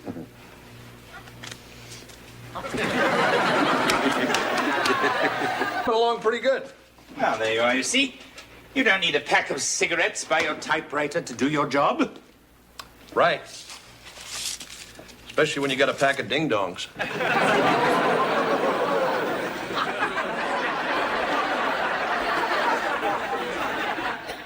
You realize, of course, this means war. Hello? Hi, I'm Sean. I'm here to see Heather. Oh, hi, Sean. Come on in. Yeah, could you please tell your sister that I'm here? I'm Heather's mother. Get out of here. Hi, Sean. Oh, hi, Heather. So, how do I look? Nice. I mean, your zits cleared up and everything. He's so bad. Actually, you look real special. Well, I guess you guys better get going. It was very nice meeting you, Mrs. Owens. Oh, it was very nice meeting you too, Sean. Come on, Sean, we're gonna miss the movie. That's okay. You go on ahead. I think I'll just stay here and hang out with your mom for a while. He's teasing, Mom. Come on, Sean. See you, Mrs. Owens. Have a nice time. Yeah, don't worry. I'll have her back by Tuesday. Morning, guys. Morning, Dad. Hey, what do you got there? It's just a graham cracker. Graham cracker? That's the same as a cookie. No, it's not. It's a cracker. It says so right on the box. You can't eat that. Judges. Well, it's not the chocolate-covered kind. But there is cinnamon on top. That's a seasoning, like garlic. Wait a minute. He's having it with milk. That makes it a cookie. That's ridiculous. Disallowed. Fine. You're the judges. But I'm the one who cooks your dinner. And if that's a cookie, wait till you see what passes for meat.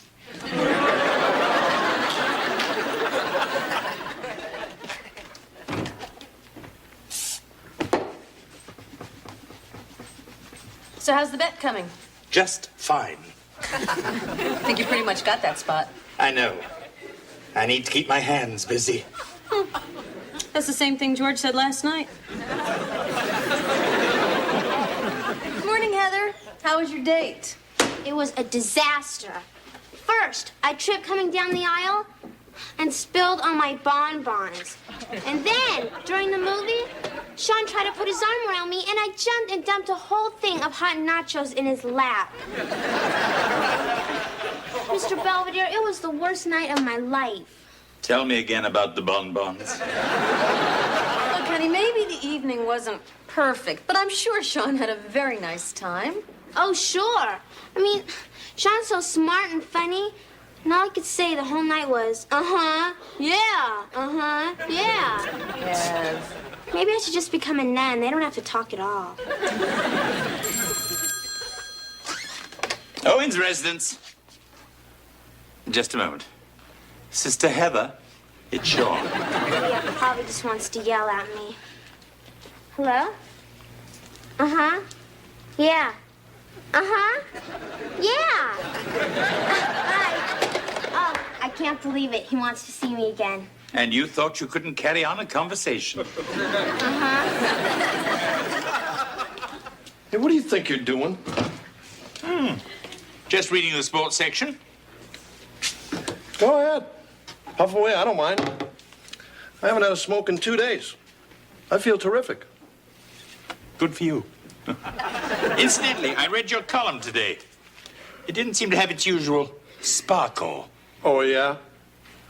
Perhaps your brain isn't getting enough tar. Hey, go ahead, Belvedere. Take your best shot. I don't mind.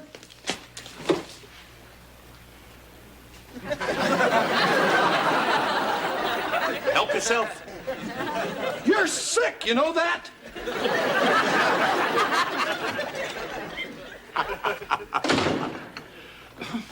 I'm home. Hi, honey. Oh, hello, Sean. Hey, what's with the bugs? Oh, I'm going to school.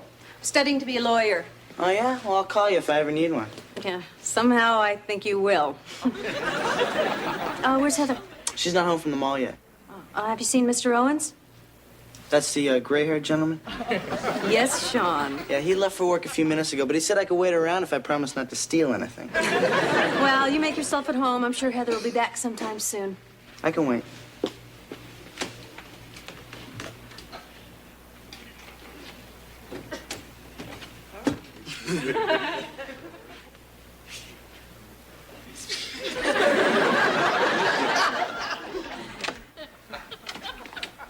Oops. Sean. Yeah, I'm sorry. I thought that this was, Heather's room. Yeah, well, it's not.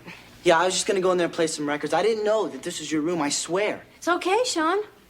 I'm really so embarrassed. I just want to go someplace and hide. Sean, you're still here. I know.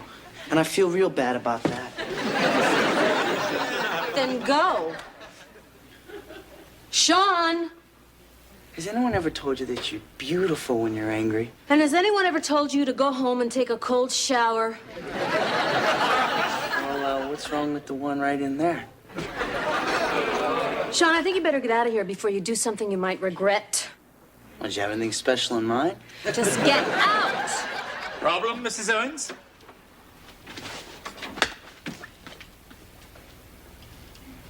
Was it something I said?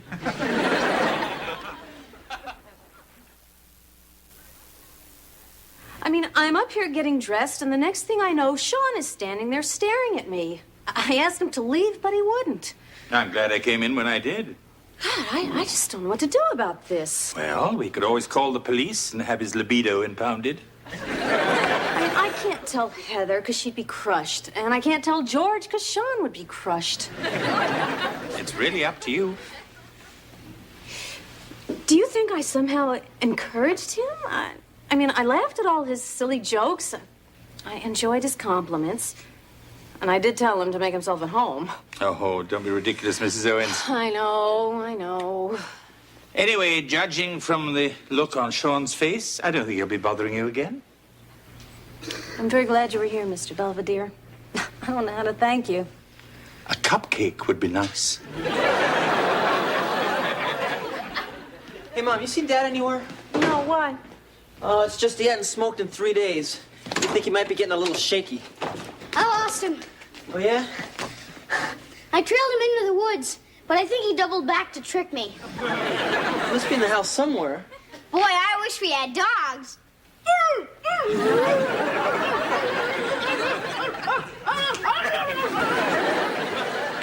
What are you doing in here, George? I got an urge. Oh? I'm in for a cigarette.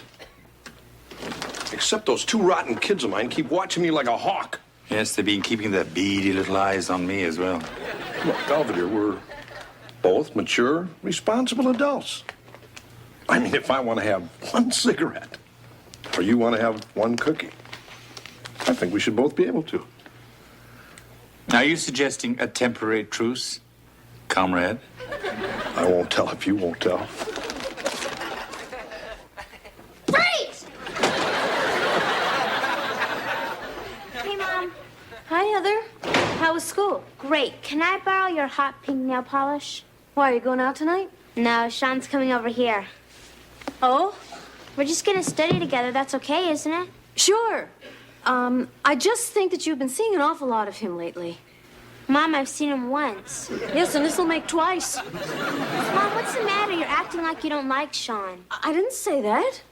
Well, he likes you. You're practically all he ever talks about. Look, honey, I just think that you're too young to get seriously involved with anybody now. Especially a boy who's older than you. Are you saying you don't want me to see Sean anymore? Fine. Excuse me. Mom! Hi. You must be Wesley. Yeah. Who must you be? I'm Sean. I'm here to see Heather. Give me $1 and I'll go get her. And here's $5. Go get yourself a new personality. Hey! Wes, go up and tell your sister Sean's here. Okay. Cute little scamp.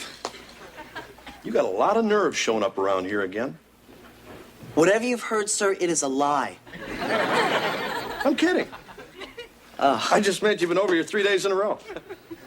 I was just kidding, too, then. Hey, come on over and have a seat, Sean. Thank you, sir.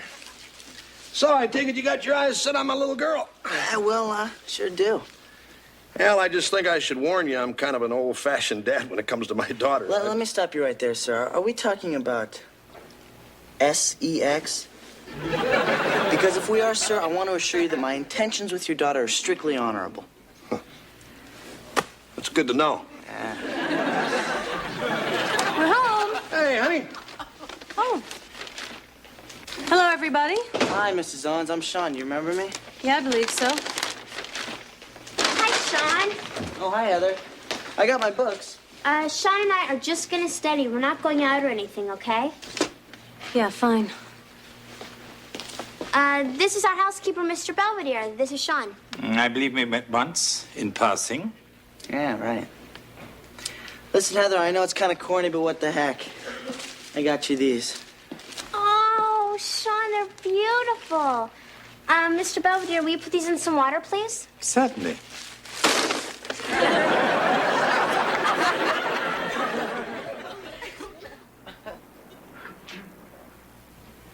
Something wrong? Oh, no, I'm just watching you. Oh. You know, when you come to a tough part in a problem, you crinkle your nose a lot. It's kind of cute. Thank you. When I come to a tough part in a problem, I stick my tongue out over here like this. That's great. Maybe you can get that fixed. Terrible. Listen, I'm gonna get something to drink. Do you want anything? No, listen, I think my mom's in there, and she's still not crazy about us seeing each other, so just try to be extra special nice to her, okay? Sure.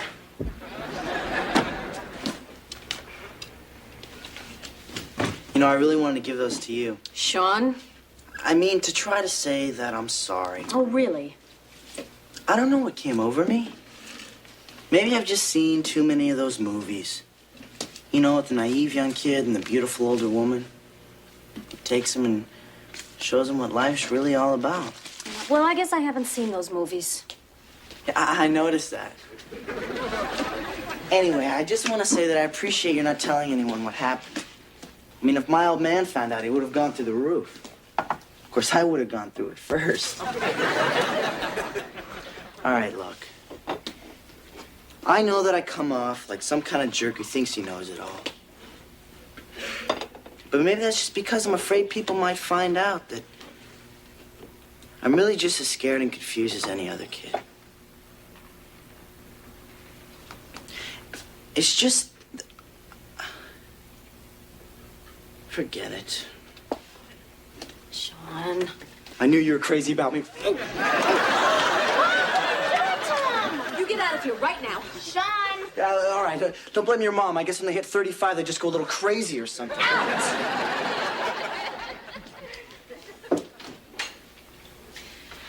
Heather, we have to sit down and have a little talk. Oh, that's okay, Mom. I understand now why you didn't want me to see him. Oh, you do? Yeah, because you wanted them all for yourself. Heather, what's wrong? Ask Mrs. Robinson. Heather! Leave me alone. Come on, honey. And I just came down the stairs. Heather, let me in. Go away. Heather, I did not try to steal your boyfriend. Huh. Sean tried to kiss me. Heather walked in and saw it. I always tell the children to knock. Heather, come on, open the door. No, I don't want to talk to you or anybody else for the rest of my life. May I come in? Okay. Everything all right? Hey, I said you could come in. I didn't say I'd talk to you. Oh, I don't blame you for being mad at your mother. That hussy. Trying to seduce that sweet, innocent boy. Perhaps now she'll leave me alone. That's not funny, Mr. Belvedere. Heather, that Sean is a contemptible lickspittle. I know that. And you must know that your mother did nothing to encourage him. But it's still her fault. She made him like her by being so sweet and pretty and perfect. Heather. I mean, just look at her. She's beautiful. Who would you rather have, Mr. Belvedere? Her or me?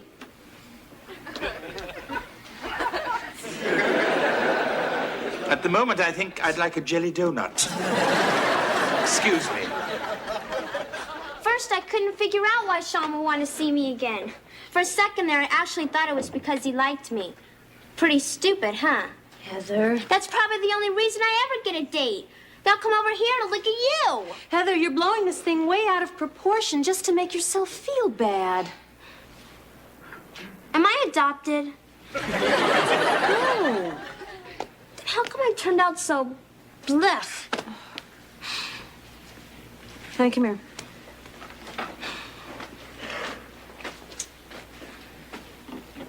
I want you to take a good long look. Tell me what you see. A toad. I'll tell you what I see. I see beautiful green eyes and a cute little button nose. And when it's there, a smile that can just melt your heart. Are you sure it's me you're looking at?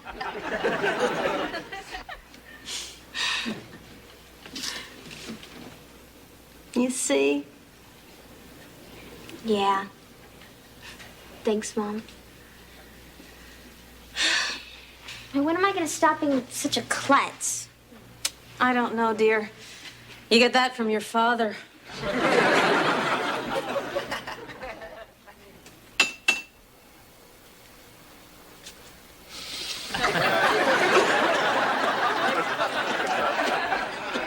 Sean, come on in. Hey, take it easy. I just gotta get my books in my jacket. He'll never see me again. Just don't do anything crazy. What are you talking about? Oh, nothing. Oh, what are you doing back? I just had to get my books and stuff. Well, you got him, so why don't you just get out of here before I really let you have it? Has anyone ever told you that you're beautiful when you're angry? Sean! Well, I already told you. Ciao.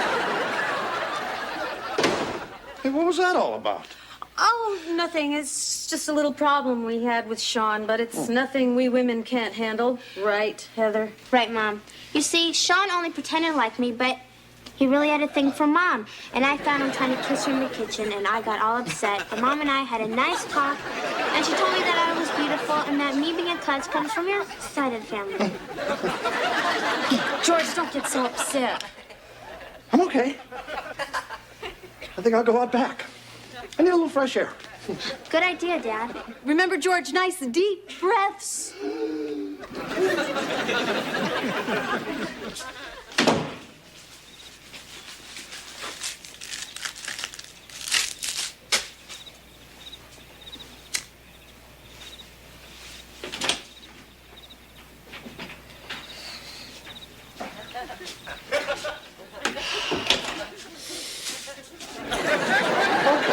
Okay, you caught me. Go ahead, gloat. You've done it again. You're the better man. Come on, let's hear it. Let's have your snotty little victory speech and get it over with. I can't hold my mouth full.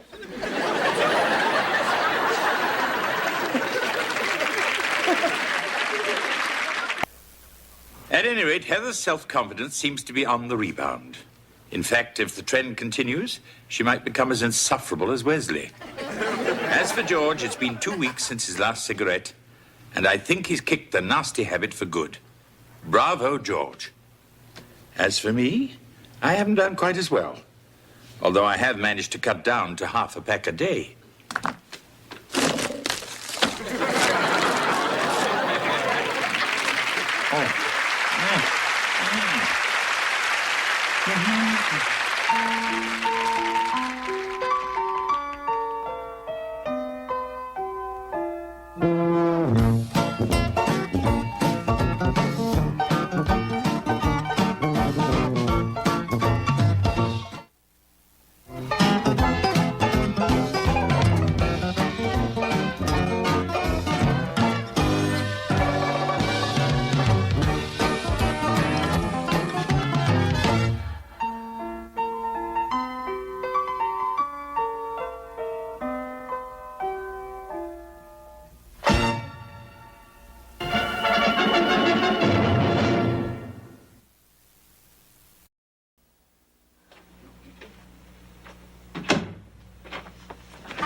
Come on, Heather, I really gotta get in there. If you're a guy, go outside. Oh, great. Wes beat us to it. If he's taking a bubble bath, I'll kill him. Come on, Wes, you little creep. Get out of there. Get out of where? I thought you were in the bathroom. Hey, wait a minute. If we're all out here, that means... Oh, no. Rule Britannia, Britannia. Oh, it's Mr. Belvedere. If he starts playing Saint the Bismarck, we'll never get in there. Hey, guys. If the old pop takes frontsies. Hey, come on, you've got your own bathroom. The toilet's stopped up. Forget it, Dad. Mr. Belvedere's in there taking a bath. Oh, yeah? Come on, Belvedere, speed it up. Good morning, George. Quit hogging the bathroom. Sorry. The early bird gets the tub. Yeah, well, the early tub's about to get the bird. Come on. Next. Morning. You won't be needing this for a while.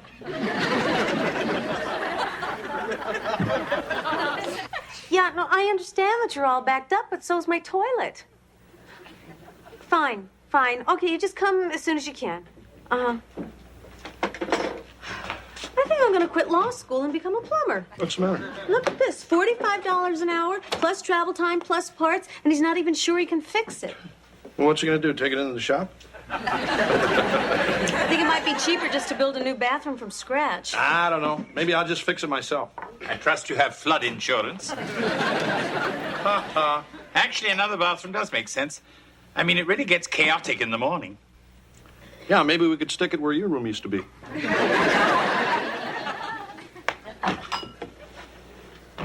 What's the matter, honey? He's dead. What? He just looked up at me, coughed a couple times, fell off his wheel, and died. Who? Inky, my hamster. Oh, no. So what do you think I should do with him? Bathroom's free if anybody needs it. Forget it!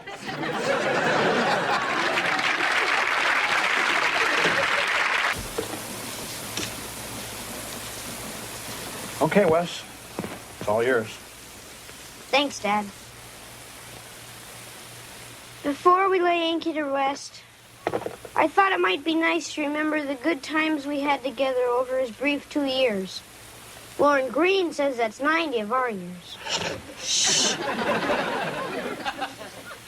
I remember the first time I saw Inky.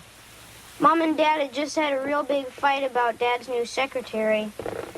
So Dad took me down to the pet shop because he said anything to get out of the house. Anyway, I was over looking at the puppies, as kids my age like to do, when Dad said, "Hey, Wes, check out the snakes. They're on sale." So I did, and that's when I first saw Inky. They were about to feed him to a boa constrictor. Anyway, to make a long story short, Inky enjoyed a full life. He never married, instead devoting himself to his wheel and to his little maze, and to being my very best friend. That was very nice, honey. Would anybody else like to say something nice about Inky? He was a hell of a hamster, Wes. Yes. He never had a bad word to say about anyone. We'll miss you, Inky. Bye, Inky. Mom? Amazing grace, how sweet the sound that saved a wretch like me. I once was lost, but now I'm found. Was blind, but now I see. What happened to your brother? When the wreath came, he kind of got all choked up and went upstairs. Oh, poor baby. This is stupid. Who ever heard of a wake for a hamster? Your brother just wanted to do something special in honor of Inky. I think it's very sweet. Yeah, nice spread Wes made. Yeah, great. Shredded lettuce, sunflower seeds, protein pellets.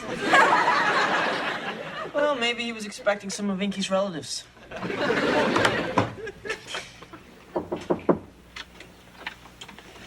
Hey, champ.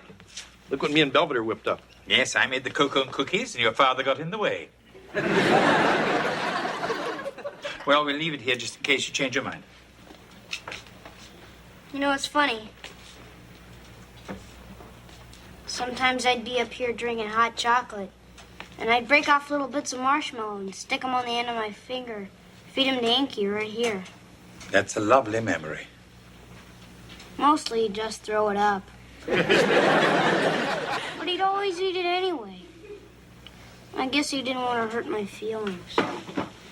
Hey, look, buddy, maybe in a couple of days when you're feeling better, we'll go out shopping for a new hamster. No! I don't want another hamster! Hey, Wes. Nobody could replace Inky. Nobody. Not even a dog. Okay, pal.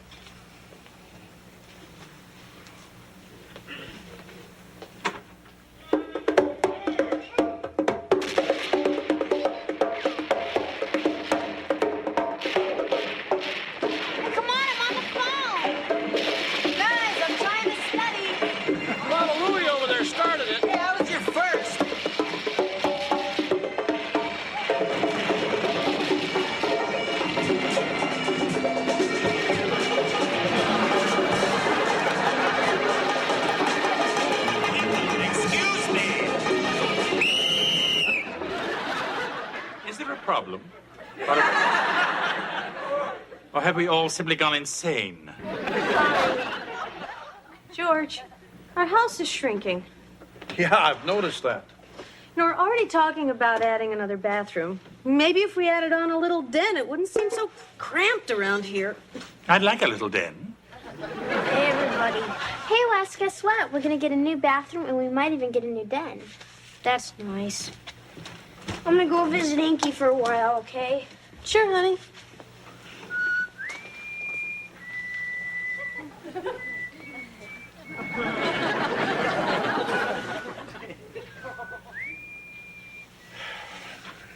I'll be back. I'm home. About time, too. Huh? You've been so busy feeling sorry for yourself that you've been neglecting your chores. Yeah, but I've been... Yeah, but nothing. There's a big box of old newspapers in the kitchen now. You take care of it. Okay, okay.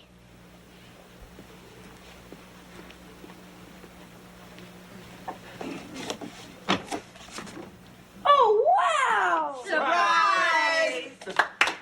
I don't believe this. Look, Mr. Belvedere, I got a dog. I know. I tried to talk them out of it. We figured it'd perk you up a little. What with Inky and everything. So, honey, do you like him?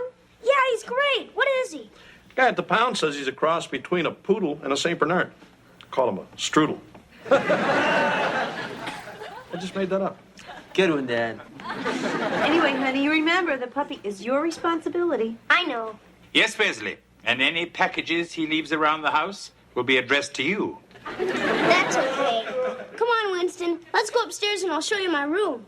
Winston? Oh, yeah. Well, I just thought of that name just now. Well, see ya. Great dog, huh, Belvedere? Yes. But I don't think he liked your column.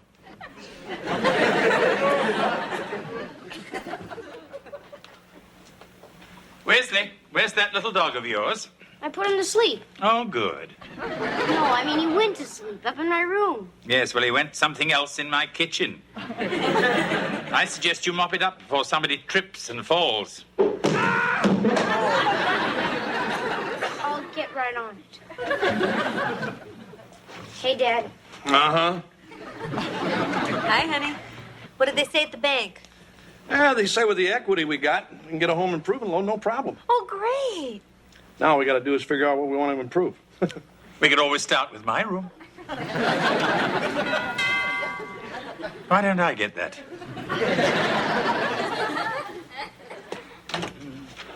Hello, Miles. Hi, Mr. Belvedere. I came to see Wesley's new dog. Well, you're certainly dressed for it. Hey, Miles. Where's Winston? He's in my room. You want to go see him? You bet. Hey, is that a new lunchbox? Yeah, it's the 18. It was on sale. Wow, what a great puppy. See, I told you they'd fall for it. Hi, Inky. Did you miss me?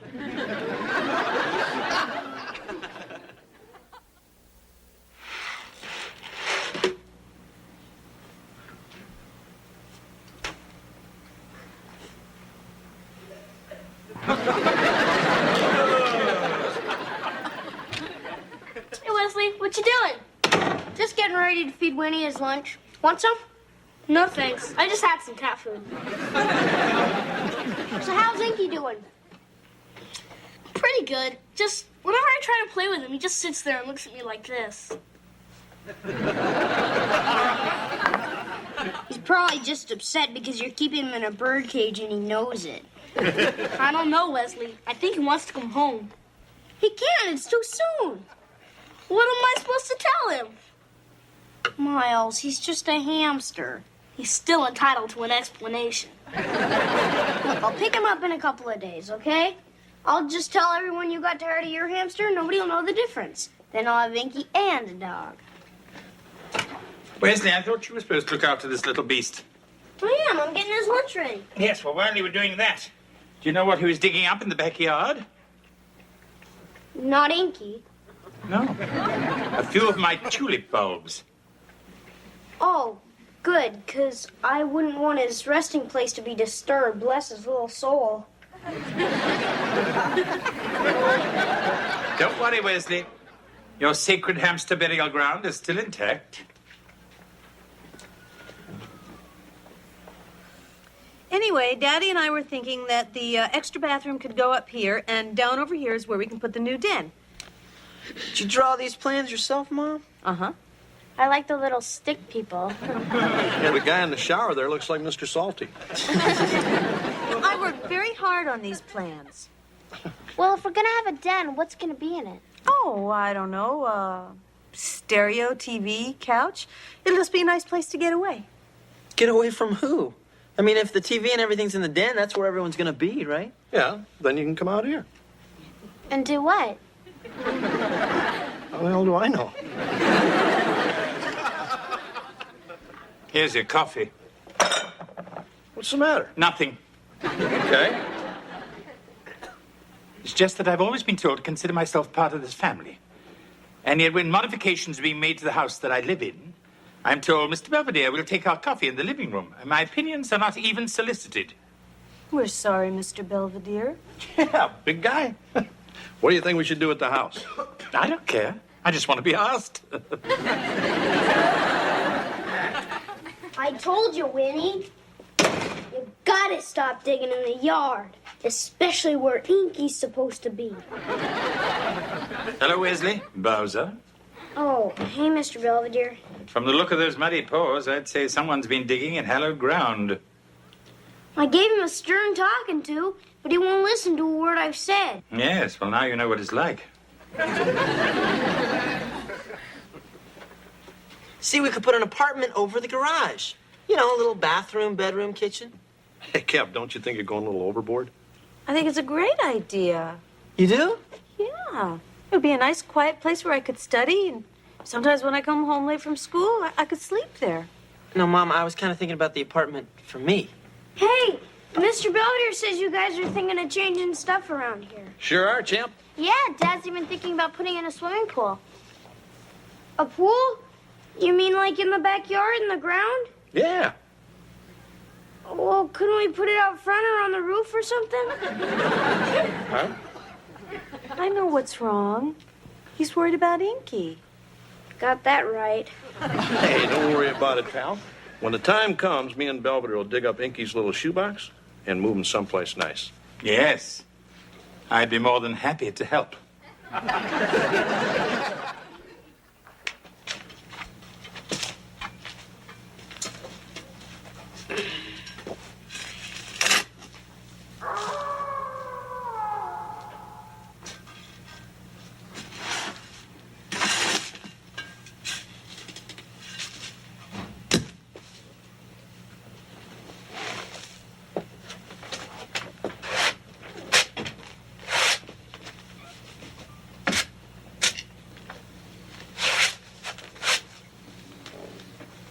Hello.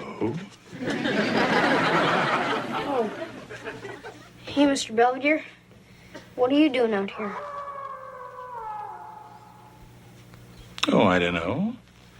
The fog. The baying of a distant hound. The freshly opened grave. Sort of reminds me of home. Oh. The question is, what are you doing out here? Oh, nothing. It's just since they're going to be building stuff back here, I figured I might move Inky now and save you and Dad some trouble. Oh, let me help. No, it's okay. Oh, I insist. No!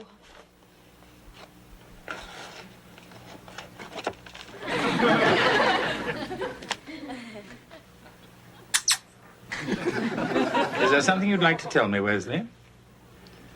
Inky's alive. I see. And did you fake his death for the insurance money? No, I did it so I could get a dog. I mean, the last time I got one, I only had it for about 30 seconds.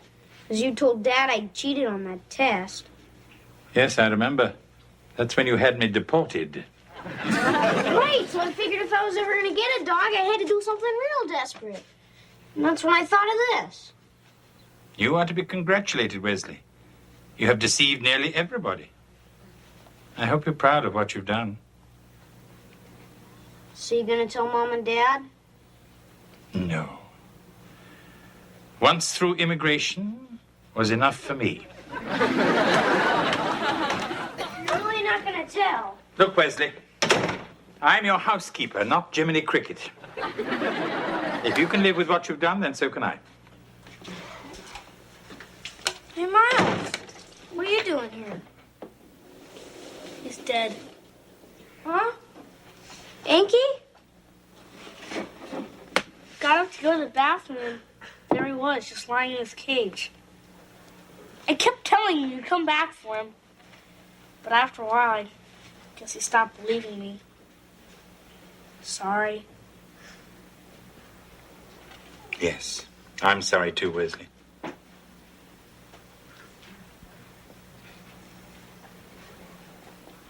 Good, you're just in time for the unveiling. Of what? Well, I took all your suggestions for additions to the house, and I whipped up a little model. What the hell is all this? Well, now, let's see. Here's Kevin's penthouse. Heather, Sauna, and Jim. Your office. George's trophy room. You'll notice it's not that big. And, of course, the bowling alley. That was my idea. So, I guess we're not going to be doing any of this, huh, Dad? It doesn't look like it, pal. And we appreciate you showing us how dumb we were. A pleasure, as always. Yes, you're welcome, Mrs. Sidney. Yeah, I'll thank him for everyone. Bye-bye. Who was that? That was Mrs. Sidney from the retirement home. She called to thank us for Winston. Huh? She said Wes dropped him off this afternoon. He told her that the old folks needed the company more than he did. Well, I thought he loved that dog. Perhaps he wasn't quite ready for all that responsibility. Sometimes I can't figure that kid out. Yes, that makes two of us.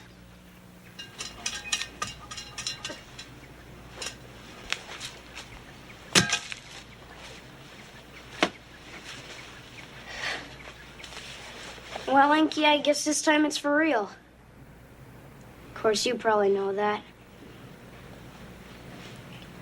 Anyway, I just wanted to tell you, I feel real bad about all this. I mean, Mr. Belvedere said you were getting pretty old anyway, but I still think it was my fault you died, and I'm sorry. If it makes you feel any better, I gave my dog away. I mean, I liked him a lot, but every time I looked at him, I kept thinking about what a creep I was to you. So I gave him to some old folks who seemed to like him a lot, and I told him it was from both of us.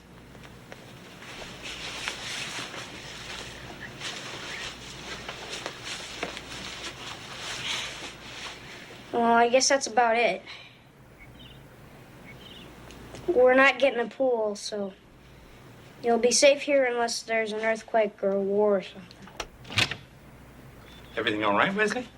Yeah, I'm okay. You know the saying, you don't know what you have until it's gone? Mm-hmm. Bet the guy who wrote that had a hamster. I bet he did, too.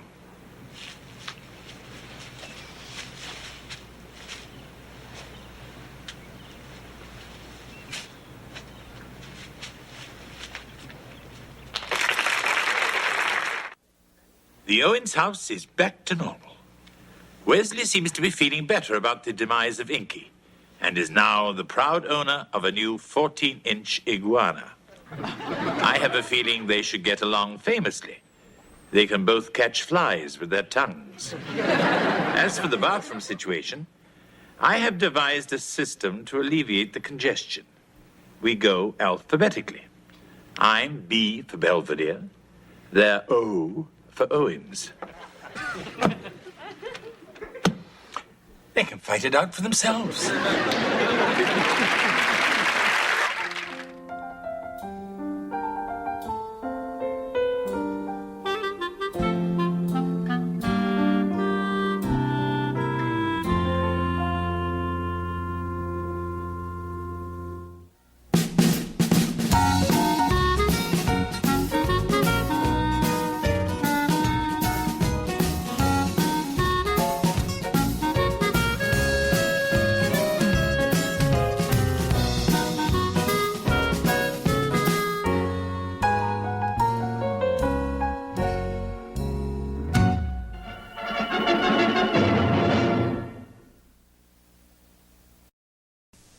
Here we go, George. Your bowl of Lucky Charms. Ah, thanks, Belvedere. Hey, where's all the marshmallows? In my cuckoo. Morning. Good morning, Kevin. Anything for breakfast? No thanks, I'm gonna be late for school. Oh, listen, what do you think of the earrings? Too much? Not if you're one of the Marvelettes. What a kidder, huh? And you were worrying about your marshmallows. Just a second, young man. You're not going out looking like that. That's better. Is this something I should know about? George, it's for his fraternity initiation. Yeah, they're not allowed to get us drunk or torture guys anymore, so now we do stuff like this. Oh. For a minute there, Kev, I thought maybe the cheese had fallen off your cracker. Dad, don't worry. Anyway, I better get going. These panties keep riding up. See ya.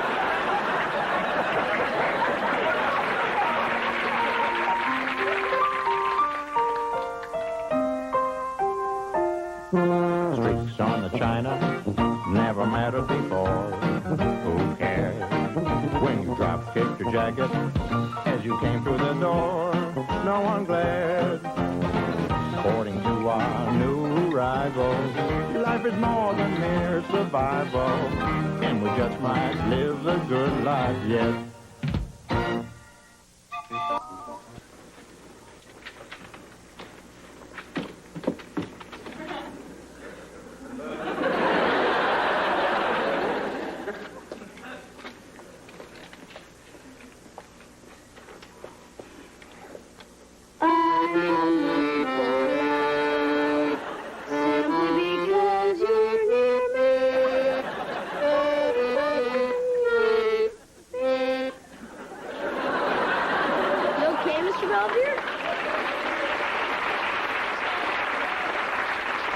Looks like you were having a bad dream.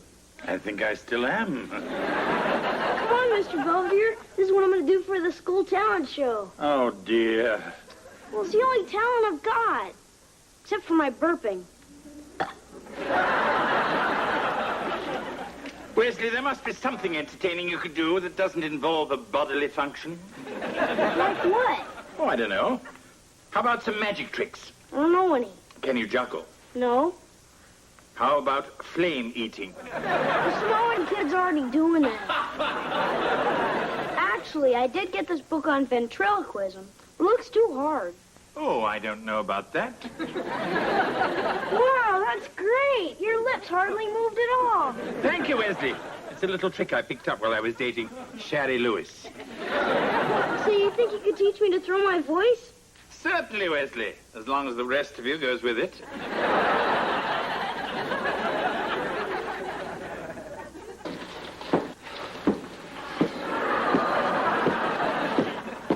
This is so stupid. Yeah, if I knew they were going to make us clean, I would have worn the pantsuit. Right, Carl. All right, ladies, you can put your mops down. I have a little announcement to make. Since you guys have been such good sports, the brothers here at Phi Eta Pi have decided to reward you with a little party. Great. I've already got a date with a football player. Sorry, Owens, but you have to bring a girl. In fact, gentlemen, you have to bring a very special girl. Because this Friday is going to be Phi Eta's annual Bowser Ball. All right. Knock it off. And listen, if you guys expect to get into this place, we better see some primo pooches.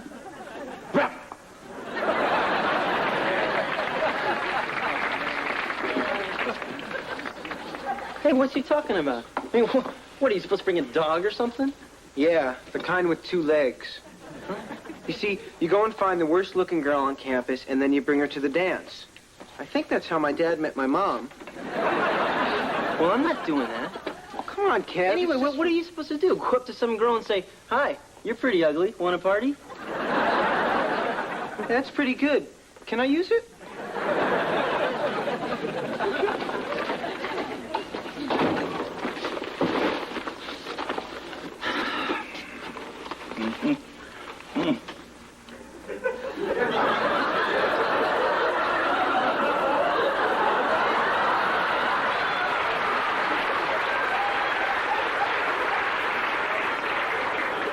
Maybe I'd like one.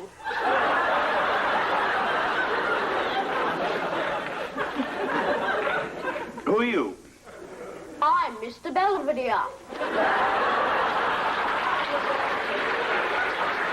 Oh, good, then I can leave. Hey, it's me! Why, Wesley, what a surprise.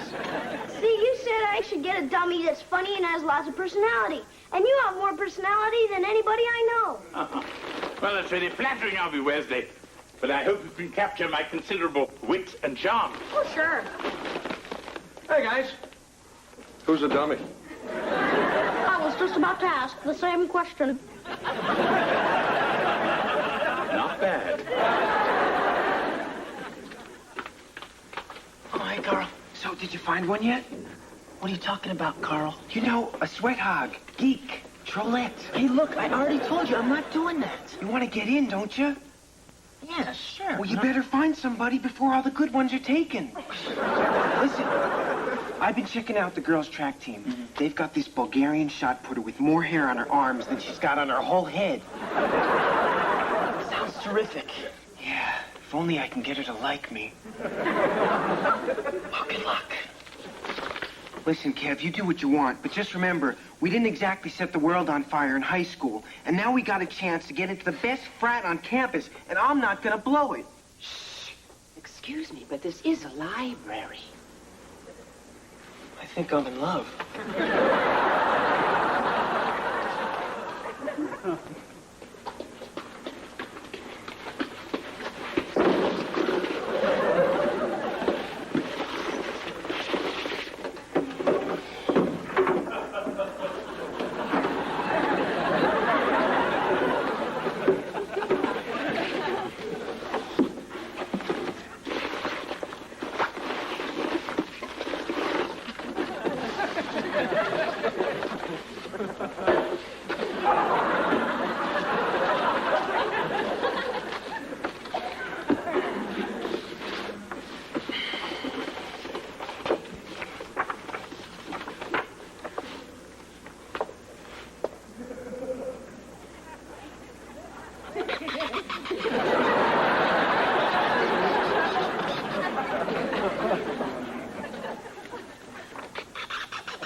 Is this bothering you? No.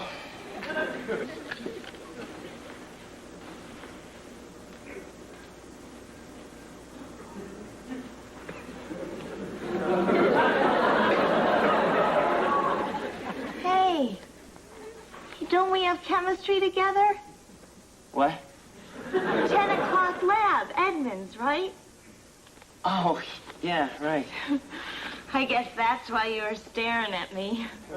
Yeah, that's it. Anyway, I'm Audrey Munson. Oh, hi, I'm Kevin. So, how'd you do on that first test? Oh, not so good. I only got a 97. I got a 10.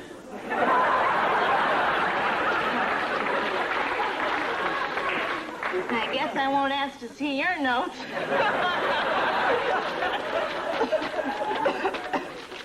Hi, Heather. Hi, Wesley. Hello, Heather. Hello, Mr. Belvedere. Everything go okay at school? Yes, everything went okay at school. Are you sure? Yes, I'm sure. You don't sound sure. It's just, there's this guy, Steve. And we went out last Saturday and had a lot of fun, and I thought he liked me. But he hasn't called me since, and I don't know why. Well, perhaps next time you should wear a bigger paper bag. Let's do that.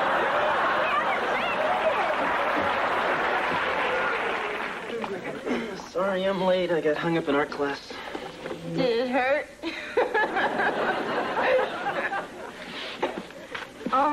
Anyway, I finished writing up our chemistry experiment. Here, I filled in your lab book, too. Come on, Audrey. How am I supposed to learn this stuff if you keep doing everything for me? Oh, I'm sorry. I meant next time. Besides, we are lab partners. We're supposed to help each other. Right.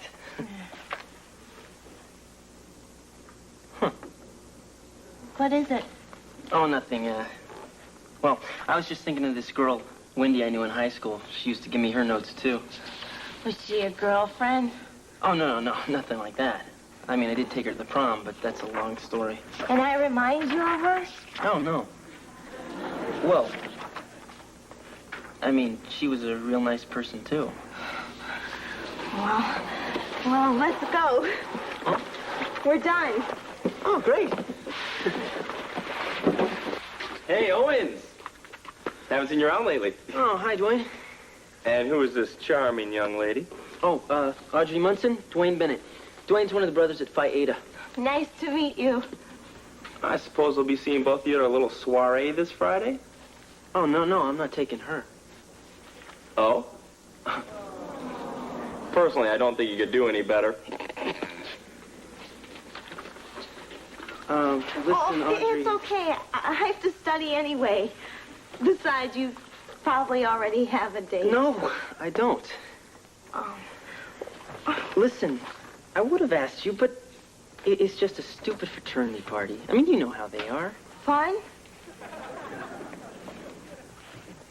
So, you want to go? Sure.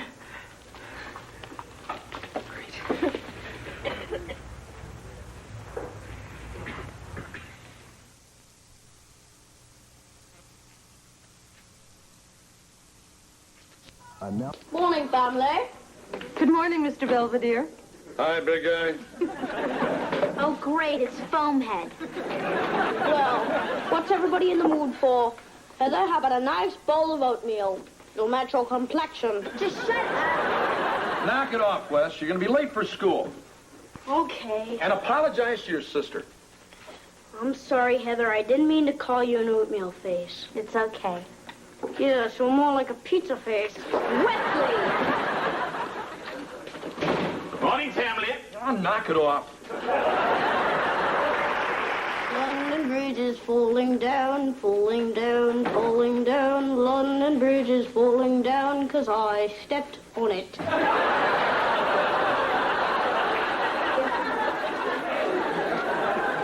I take it you're getting ready for tonight.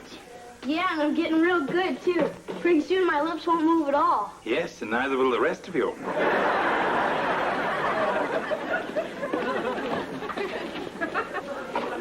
Hey, Mr. Belvedere. No dress today, Kevin? I laid out your mother's pink taffeta. I don't have to do that anymore. Oh, you've been accepted into I Ate a Pie? It's Phi Eta Pi. And no, not yet, but I'll be a shoo-in after the dance tonight. Oh, that reminds me. Your friend Carl called while you were in the shower, and he told me to tell you that the Bulgarian said yes, and he could rent a horse trailer if you want to double. Thanks. No need to explain. Good. Mr. Belvedere, have you ever heard of a geek party? You mean like the Republicans? No, see, it's part of my initiation. All the pledges are supposed to bring the worst-looking girl they can find. That's despicable. Who are you taking? Well, I didn't want to take anybody. But I met this girl, Audrey, and this guy, Dwayne, mentions the party while she's standing there. So now, if I don't take her, she'll be hurt because she'll think I don't like her. But if I tell her she shouldn't go because it's a geek party, she'll still be hurt because she'll think I think she's a geek. So I figured the best thing to do is to not tell her, hope she doesn't notice, and hope nobody notices her. I may go upstairs and lie down. Kevin, you can't do that to people. It's just not right. Come on, Mr. Belvedere. It'll be fine. I mean, we'll stay 10 minutes. She won't get her feelings hurt. And I'll get to be in the fraternity. Yes, Kevin, I'm sure everything will work out perfectly. Just as these things always do for you.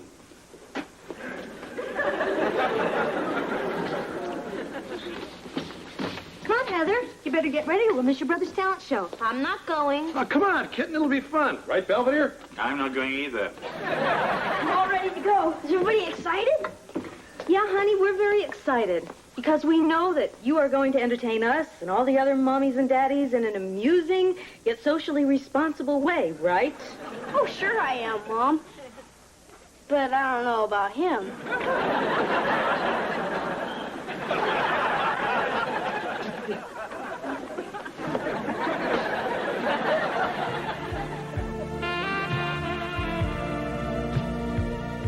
You know, you dance very well for a communist. Yeah. You dance good, too. Thanks. Maybe later I can lead?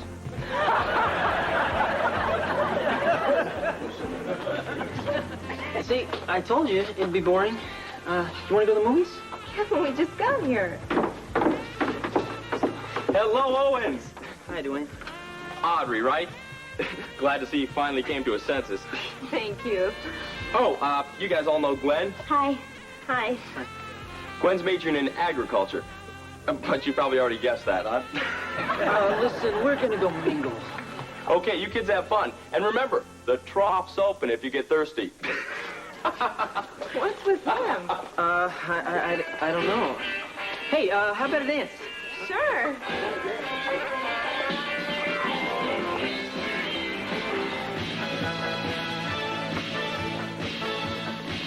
Oh, how about a little break, huh? Sure. You know, you don't have to dance with me every time. You could ask somebody else. Why would I want to? You know, if you hadn't brought me here, I'd probably be at the library where I usually am on Friday nights. I guess what I'm trying to say is I'm having a really nice time.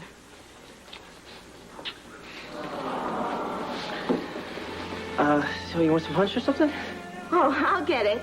You rest up. We're gonna dance some more. Hey, Kev. Oh, hey, Carl. How's it going with Katrina? I'm not sure, but I think we're engaged. We go upstairs now. Play hide the babushka.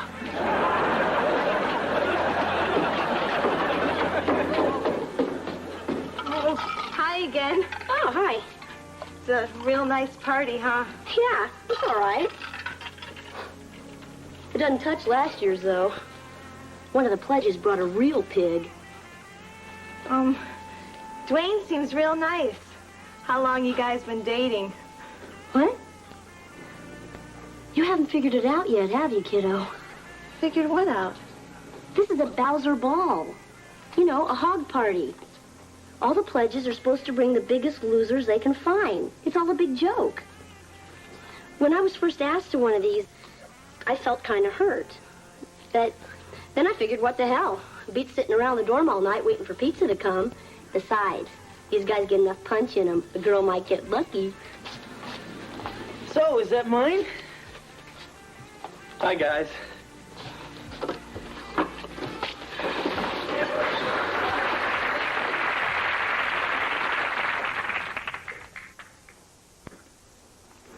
Hi. I had a feeling you'd be here. Look, Audrey, I feel real bad about what happened. Fine, forget it. Now, if you'll excuse me, I have our homework to finish. Come on, Audrey, you gotta believe me. I didn't really want to take you to that thing. Oh, what happened? Godzilla stand you up?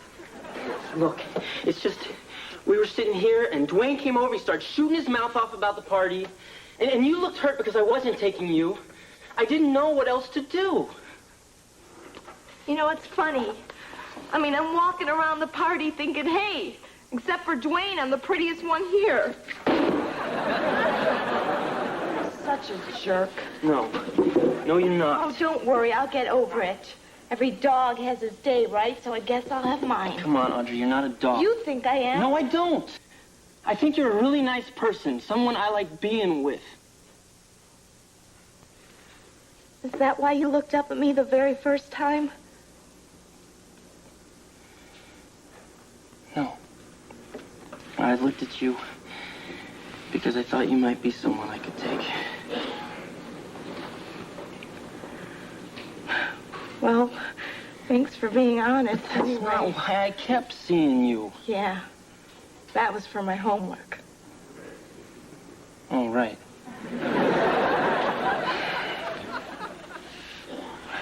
Look, It's okay. I mean, I guess you being honest makes it easier for me to believe some of the other things you said. The nice things. Yeah, and I meant them. Well, looks like they're closing up. We better get going. Yeah. I gotta get up early tomorrow and pick up my trophy. What trophy? Oh, Chem Club had a contest to see who could find the stupidest lab partner. I won.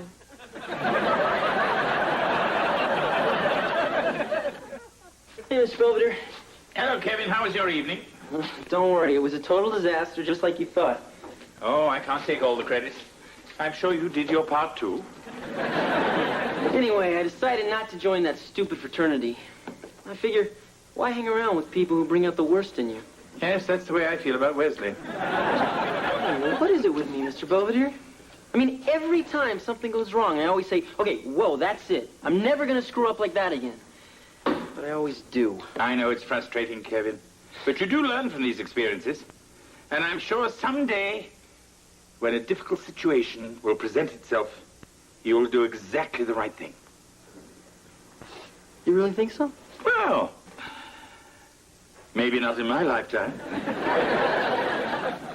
And probably not in yours either.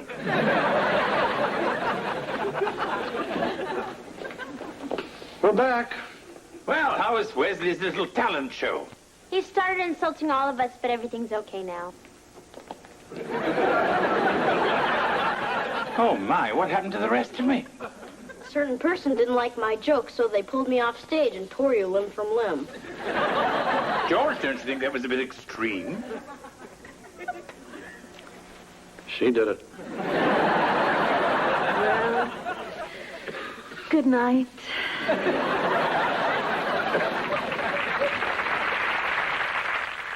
Mr. Belvedere will be right back.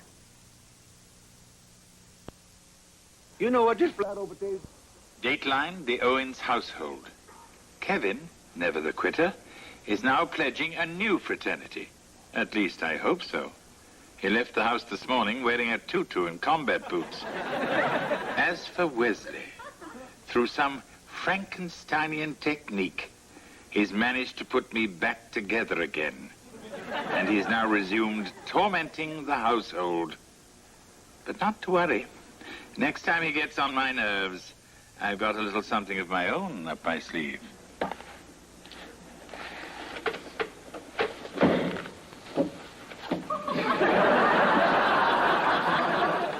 Hello, Wesley, you insufferable little spongehead.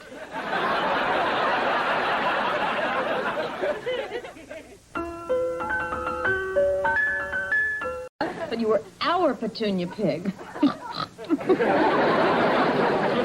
Oh, look at that one of Kevin when he broke his arm. Oh, Kevin, come here for a minute. Oh, you look so brave in your little cast. I understand. Okay, could you please have Colonel North call me when he gets back from the cleaners with his uniform? Thanks. Getting some tips on testifying? Nah, it's for my stupid history assignment. I gotta find some stupid person who's at some stupid historical event and get him to talk to my stupid class. Well, at least you got a good attitude. I figured I'd get someone to talk about that Iran-Contra thing. I'm surprised you didn't call the president. Now, even if I got through, he probably wouldn't remember much.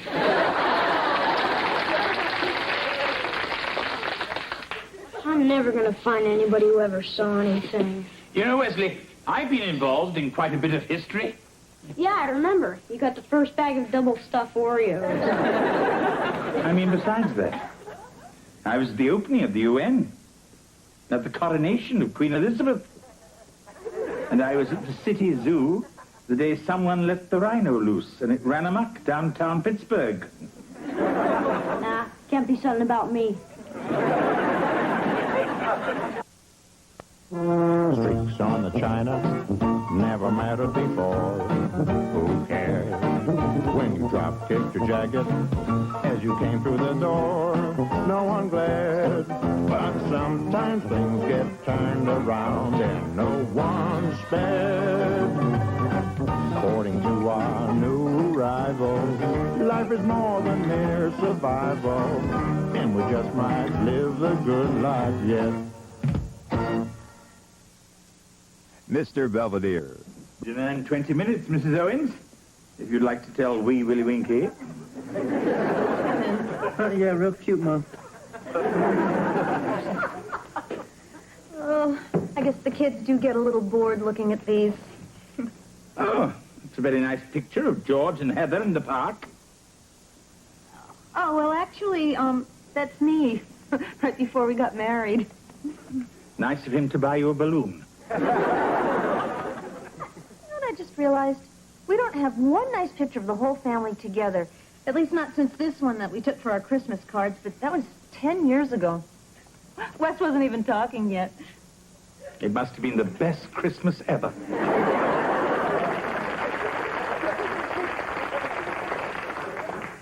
Hey, Mom. Hi, honey. What's the matter? It's my history assignment. I went over to talk to Grandma Huffnagel. I figure she's 87. She must have seen a lot of history. That's true. So what did she say? I don't know. I think it was no more strained peas. Well, you know, honey, actually, I was kind of an eyewitness to history. Oh, yeah? Where? A place called Woodstock. Oh, yeah, I've heard of that. Yeah. Oh, it was the summer of '69, and 500,000 young people came together in a spirit of peace and music, and I was there.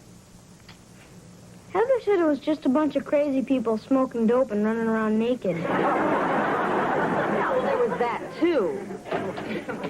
Hey, guys. Hi, honey. What's going on? Mom was just telling me about being naked in the woods. Sorry, I missed it. Hey, Dad, remember that story you used to tell me about the Korean War? Huh? You know, the time you said you almost took it in the shorts? You mean the 3-day pass in Seoul? Forget that. No.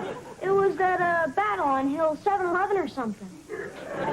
Oh, right. It was Hill 142, Wes. That was a long time ago. Yeah, but you were a hero, right? I mean, the Chinese had you pinned down, and your platoon was low on ammo, so you crawled up the hill and blew up the bunker with a grenade you made out of a coconut. That's right, champ. Boy, what a great story. Thanks, Dad. It was nothing, pal.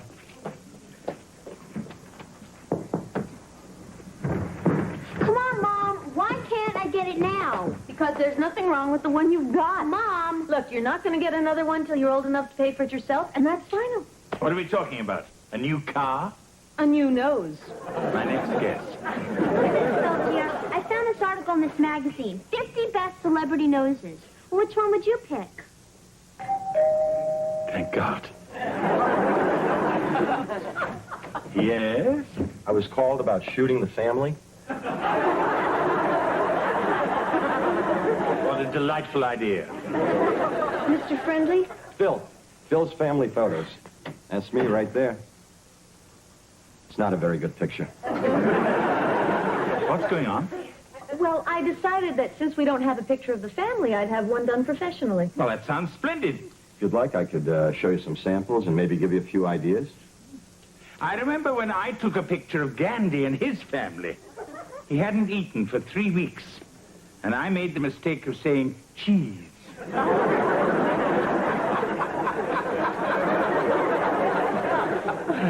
Why don't I make some coffee? Or if you don't want a formal sitting, we could do an outdoor shot or a composite or we could dress you up like cavemen. These people here were crazy about the Flintstones.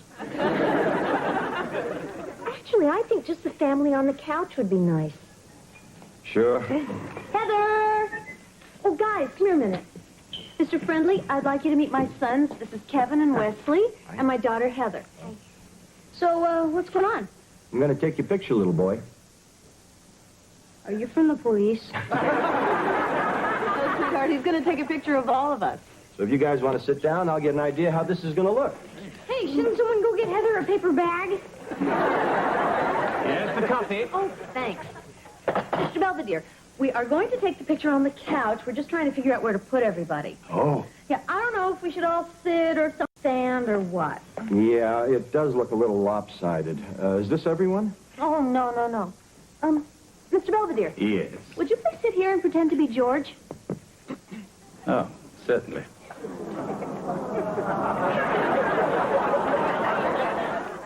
Hey, Mr. Belvedere, can I have a cup of coffee? No, it'll stunt your growth. And I want you moving out as soon as possible. No, I'm not going to drink it. I just want something to dunk my donut in. Dunk it in your oatmeal. Wesley. Yes, Wesley, stop playing with your food.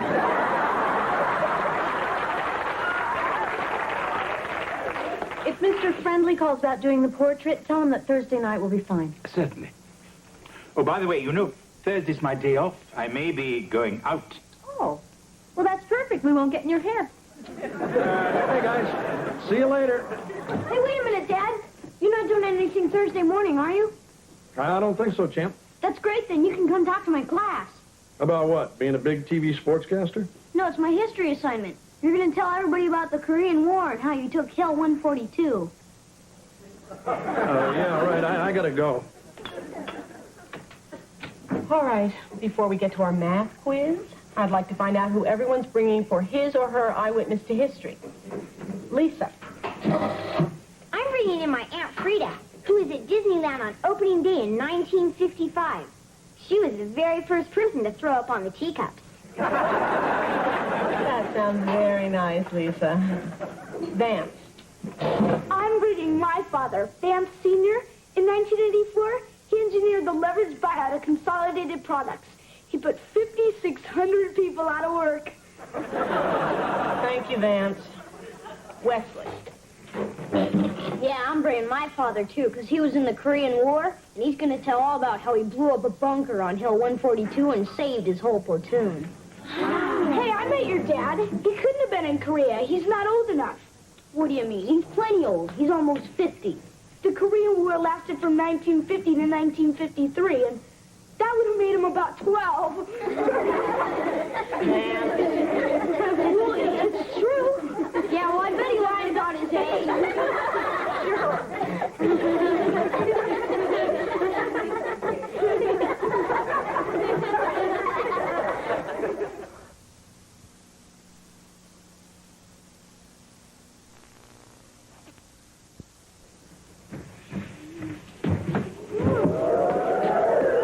Mr. Belvedere, do you think there's anything wrong with having my picture taken dressed like this?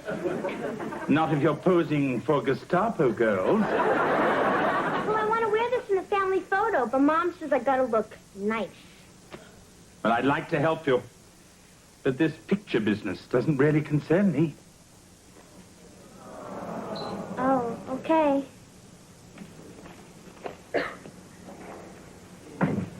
A little light reading? Huh? Oh, I bought this set of encyclopedias for the kids a couple of years ago. Never really got to look at them. Any particular reason you chose the letter K? Yeah, I'm going on vacation. Thinking of going to Kathmandu.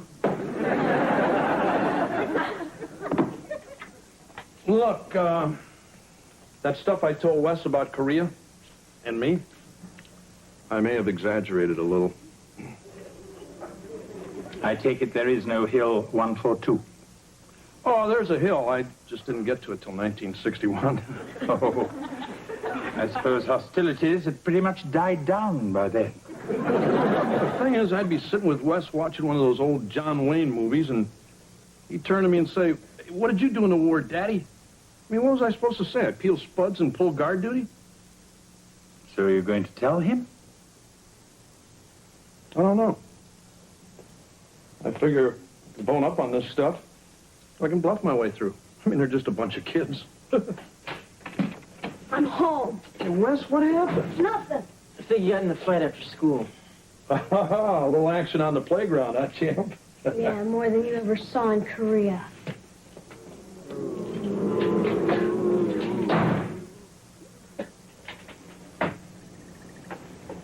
Hey, Wes. I brought you some ice. I'm not thirsty. No, it's for your eye.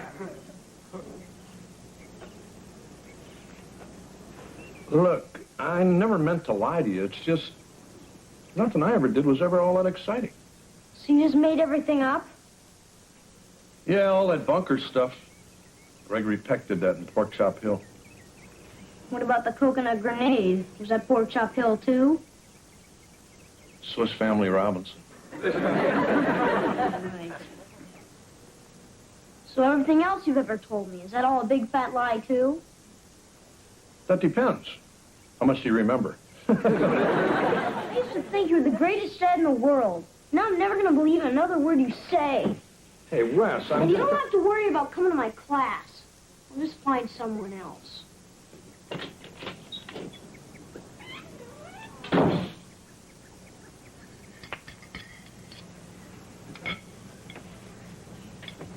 So I finally talked to Mr. Friendly about the portrait, and everything's all set for Thursday night. Sure. I'm not having my picture taken with this nose. Your nose is fine. No, it's not. It's starting to look like his. Okay. How's everyone's dinner? George, you haven't touched your pork chops. Real funny. I'll be upstairs. I'll be outside. I'll be in my room. Everybody seems so touchy tonight. I wouldn't know. I just work here.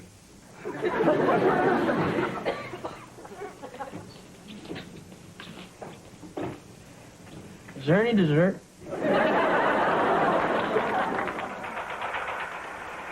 Anything good on? Just some dumb war movie. Dad should watch it. He might get some new ideas.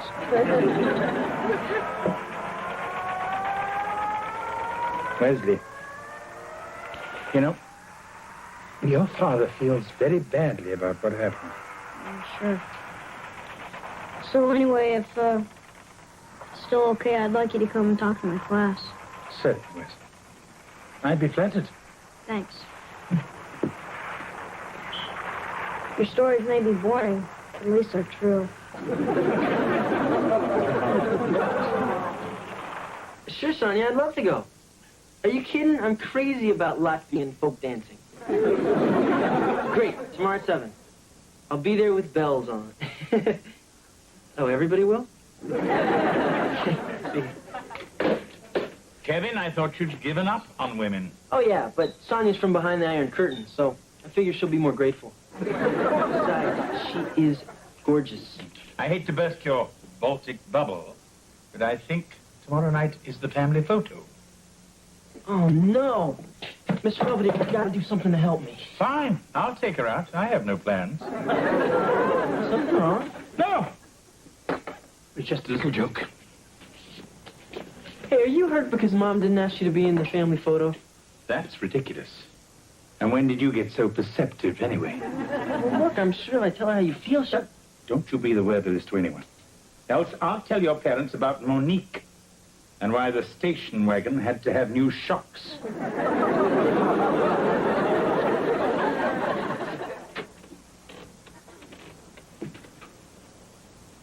So, do I sleep with Mrs. Owens? So I hear you're pinch hitting for me at Wes's class. Yes. He asked me to talk about my time in London during the Blitz. You're lucky.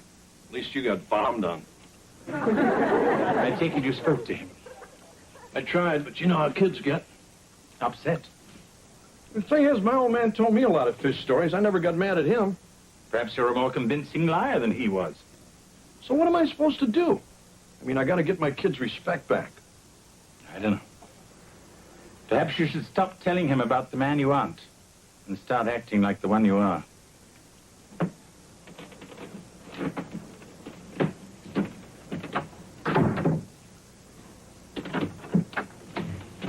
This is my room.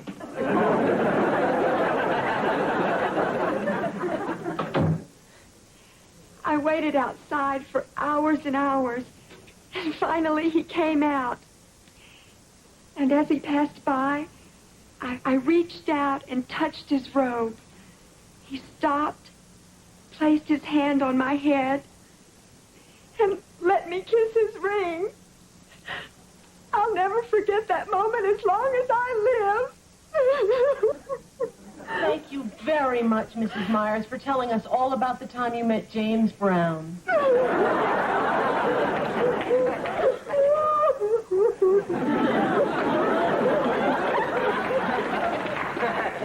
Wesley, I believe your guest is next. My eyewitness to history is my housekeeper, Mr. Belvedere. He was in London when the Germans were dropping bombs on it, and he's going to tell what a scary and exciting time it was.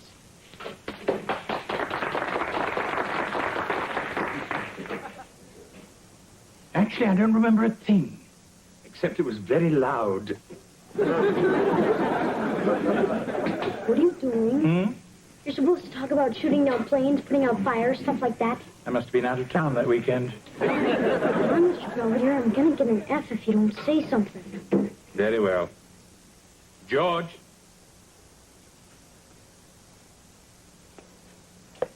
Hi, guys. What are you doing here? I'm going to talk about Korea like you asked me to. They already know you didn't do nothing. Didn't do anything. Thanks. You might as well go ahead. Hi, everybody. I'm Wes's dad, and I guess you guys already know I wasn't exactly Rambo. In fact, I sort of missed the whole war altogether. I'm the one who figured it out. That's great. Where'd you say you lived again? Anyway, like I said, by the time I got to Korea, the war was over. And there wasn't much chance of getting shot or bombed or anything. But it was just as cold there, and I was just as far away from home. It was lonely at night out on the perimeter, especially when you don't have a wife yet and a great kid like Wes here to keep you company in your thoughts. So to make a long story short, I didn't take any hills, and I didn't save any platoons. I got my butt kicked in a couple of poker games. Anyway, I just wanted to set the record straight. And I thought I should do it in person. Thanks.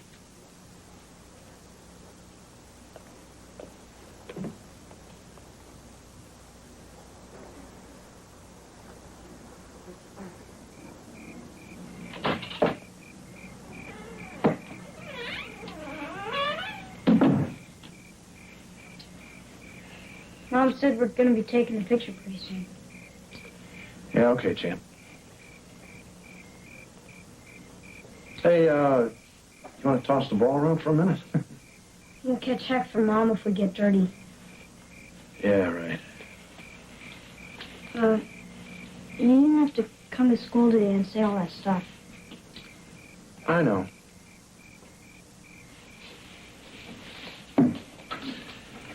I hope I didn't embarrass you. No. Even Vance said it took a lot of guts to show your face. Besides, his father couldn't come because he got indicted. So it got to me when you said you were never going to believe me again. Oh, it's okay. I was lying about that. Oh, yeah? Yeah. And you know, I like the story you told today even better than the one you made up. Especially the part about how great I am. That was good. I wouldn't say it if it wasn't true.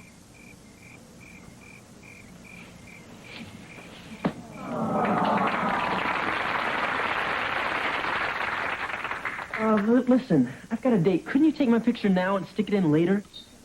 I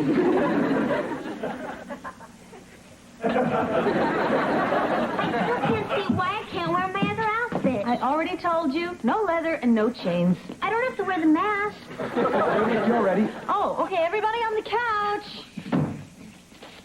Well, if there's nothing else, I'll be toddling off to the cinema. Hey, you can't go. We're taking a picture. Oh, honey, Mr. Belvedere doesn't want to be in our silly picture. Do you? I wouldn't know. I haven't been asked. Well, I would have, but we never know how you're going to react to this kind of thing. What do you mean? Well, if I'd asked you, you probably would have said no, but I didn't, so now you're hurt. Yes. That's what makes me so fascinating. More like a pain in the butt. I mean, sometimes you act like you want to be part of this family, sticking your nose in everyone's business. But the minute we say, sit down and join us for dinner, you give us that I'm only the housekeeper routine. Well, it's just that sometimes I crave the warmth and see a wonderful family like this.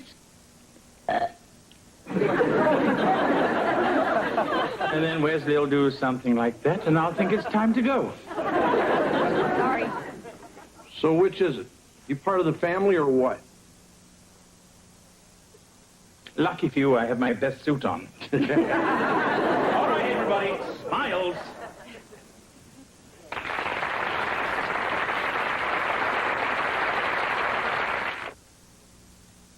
Mr. Belvedere, we'll be right back. Here's why these New England fishermen... Friday, Mr. Belvedere moves to his new time. Hey, how come the minute something bad happens, everybody automatically thinks I did it? And Kevin's girlfriend shows her true colors. How would you like it if I was the one up there, posing nude? It wouldn't bother me.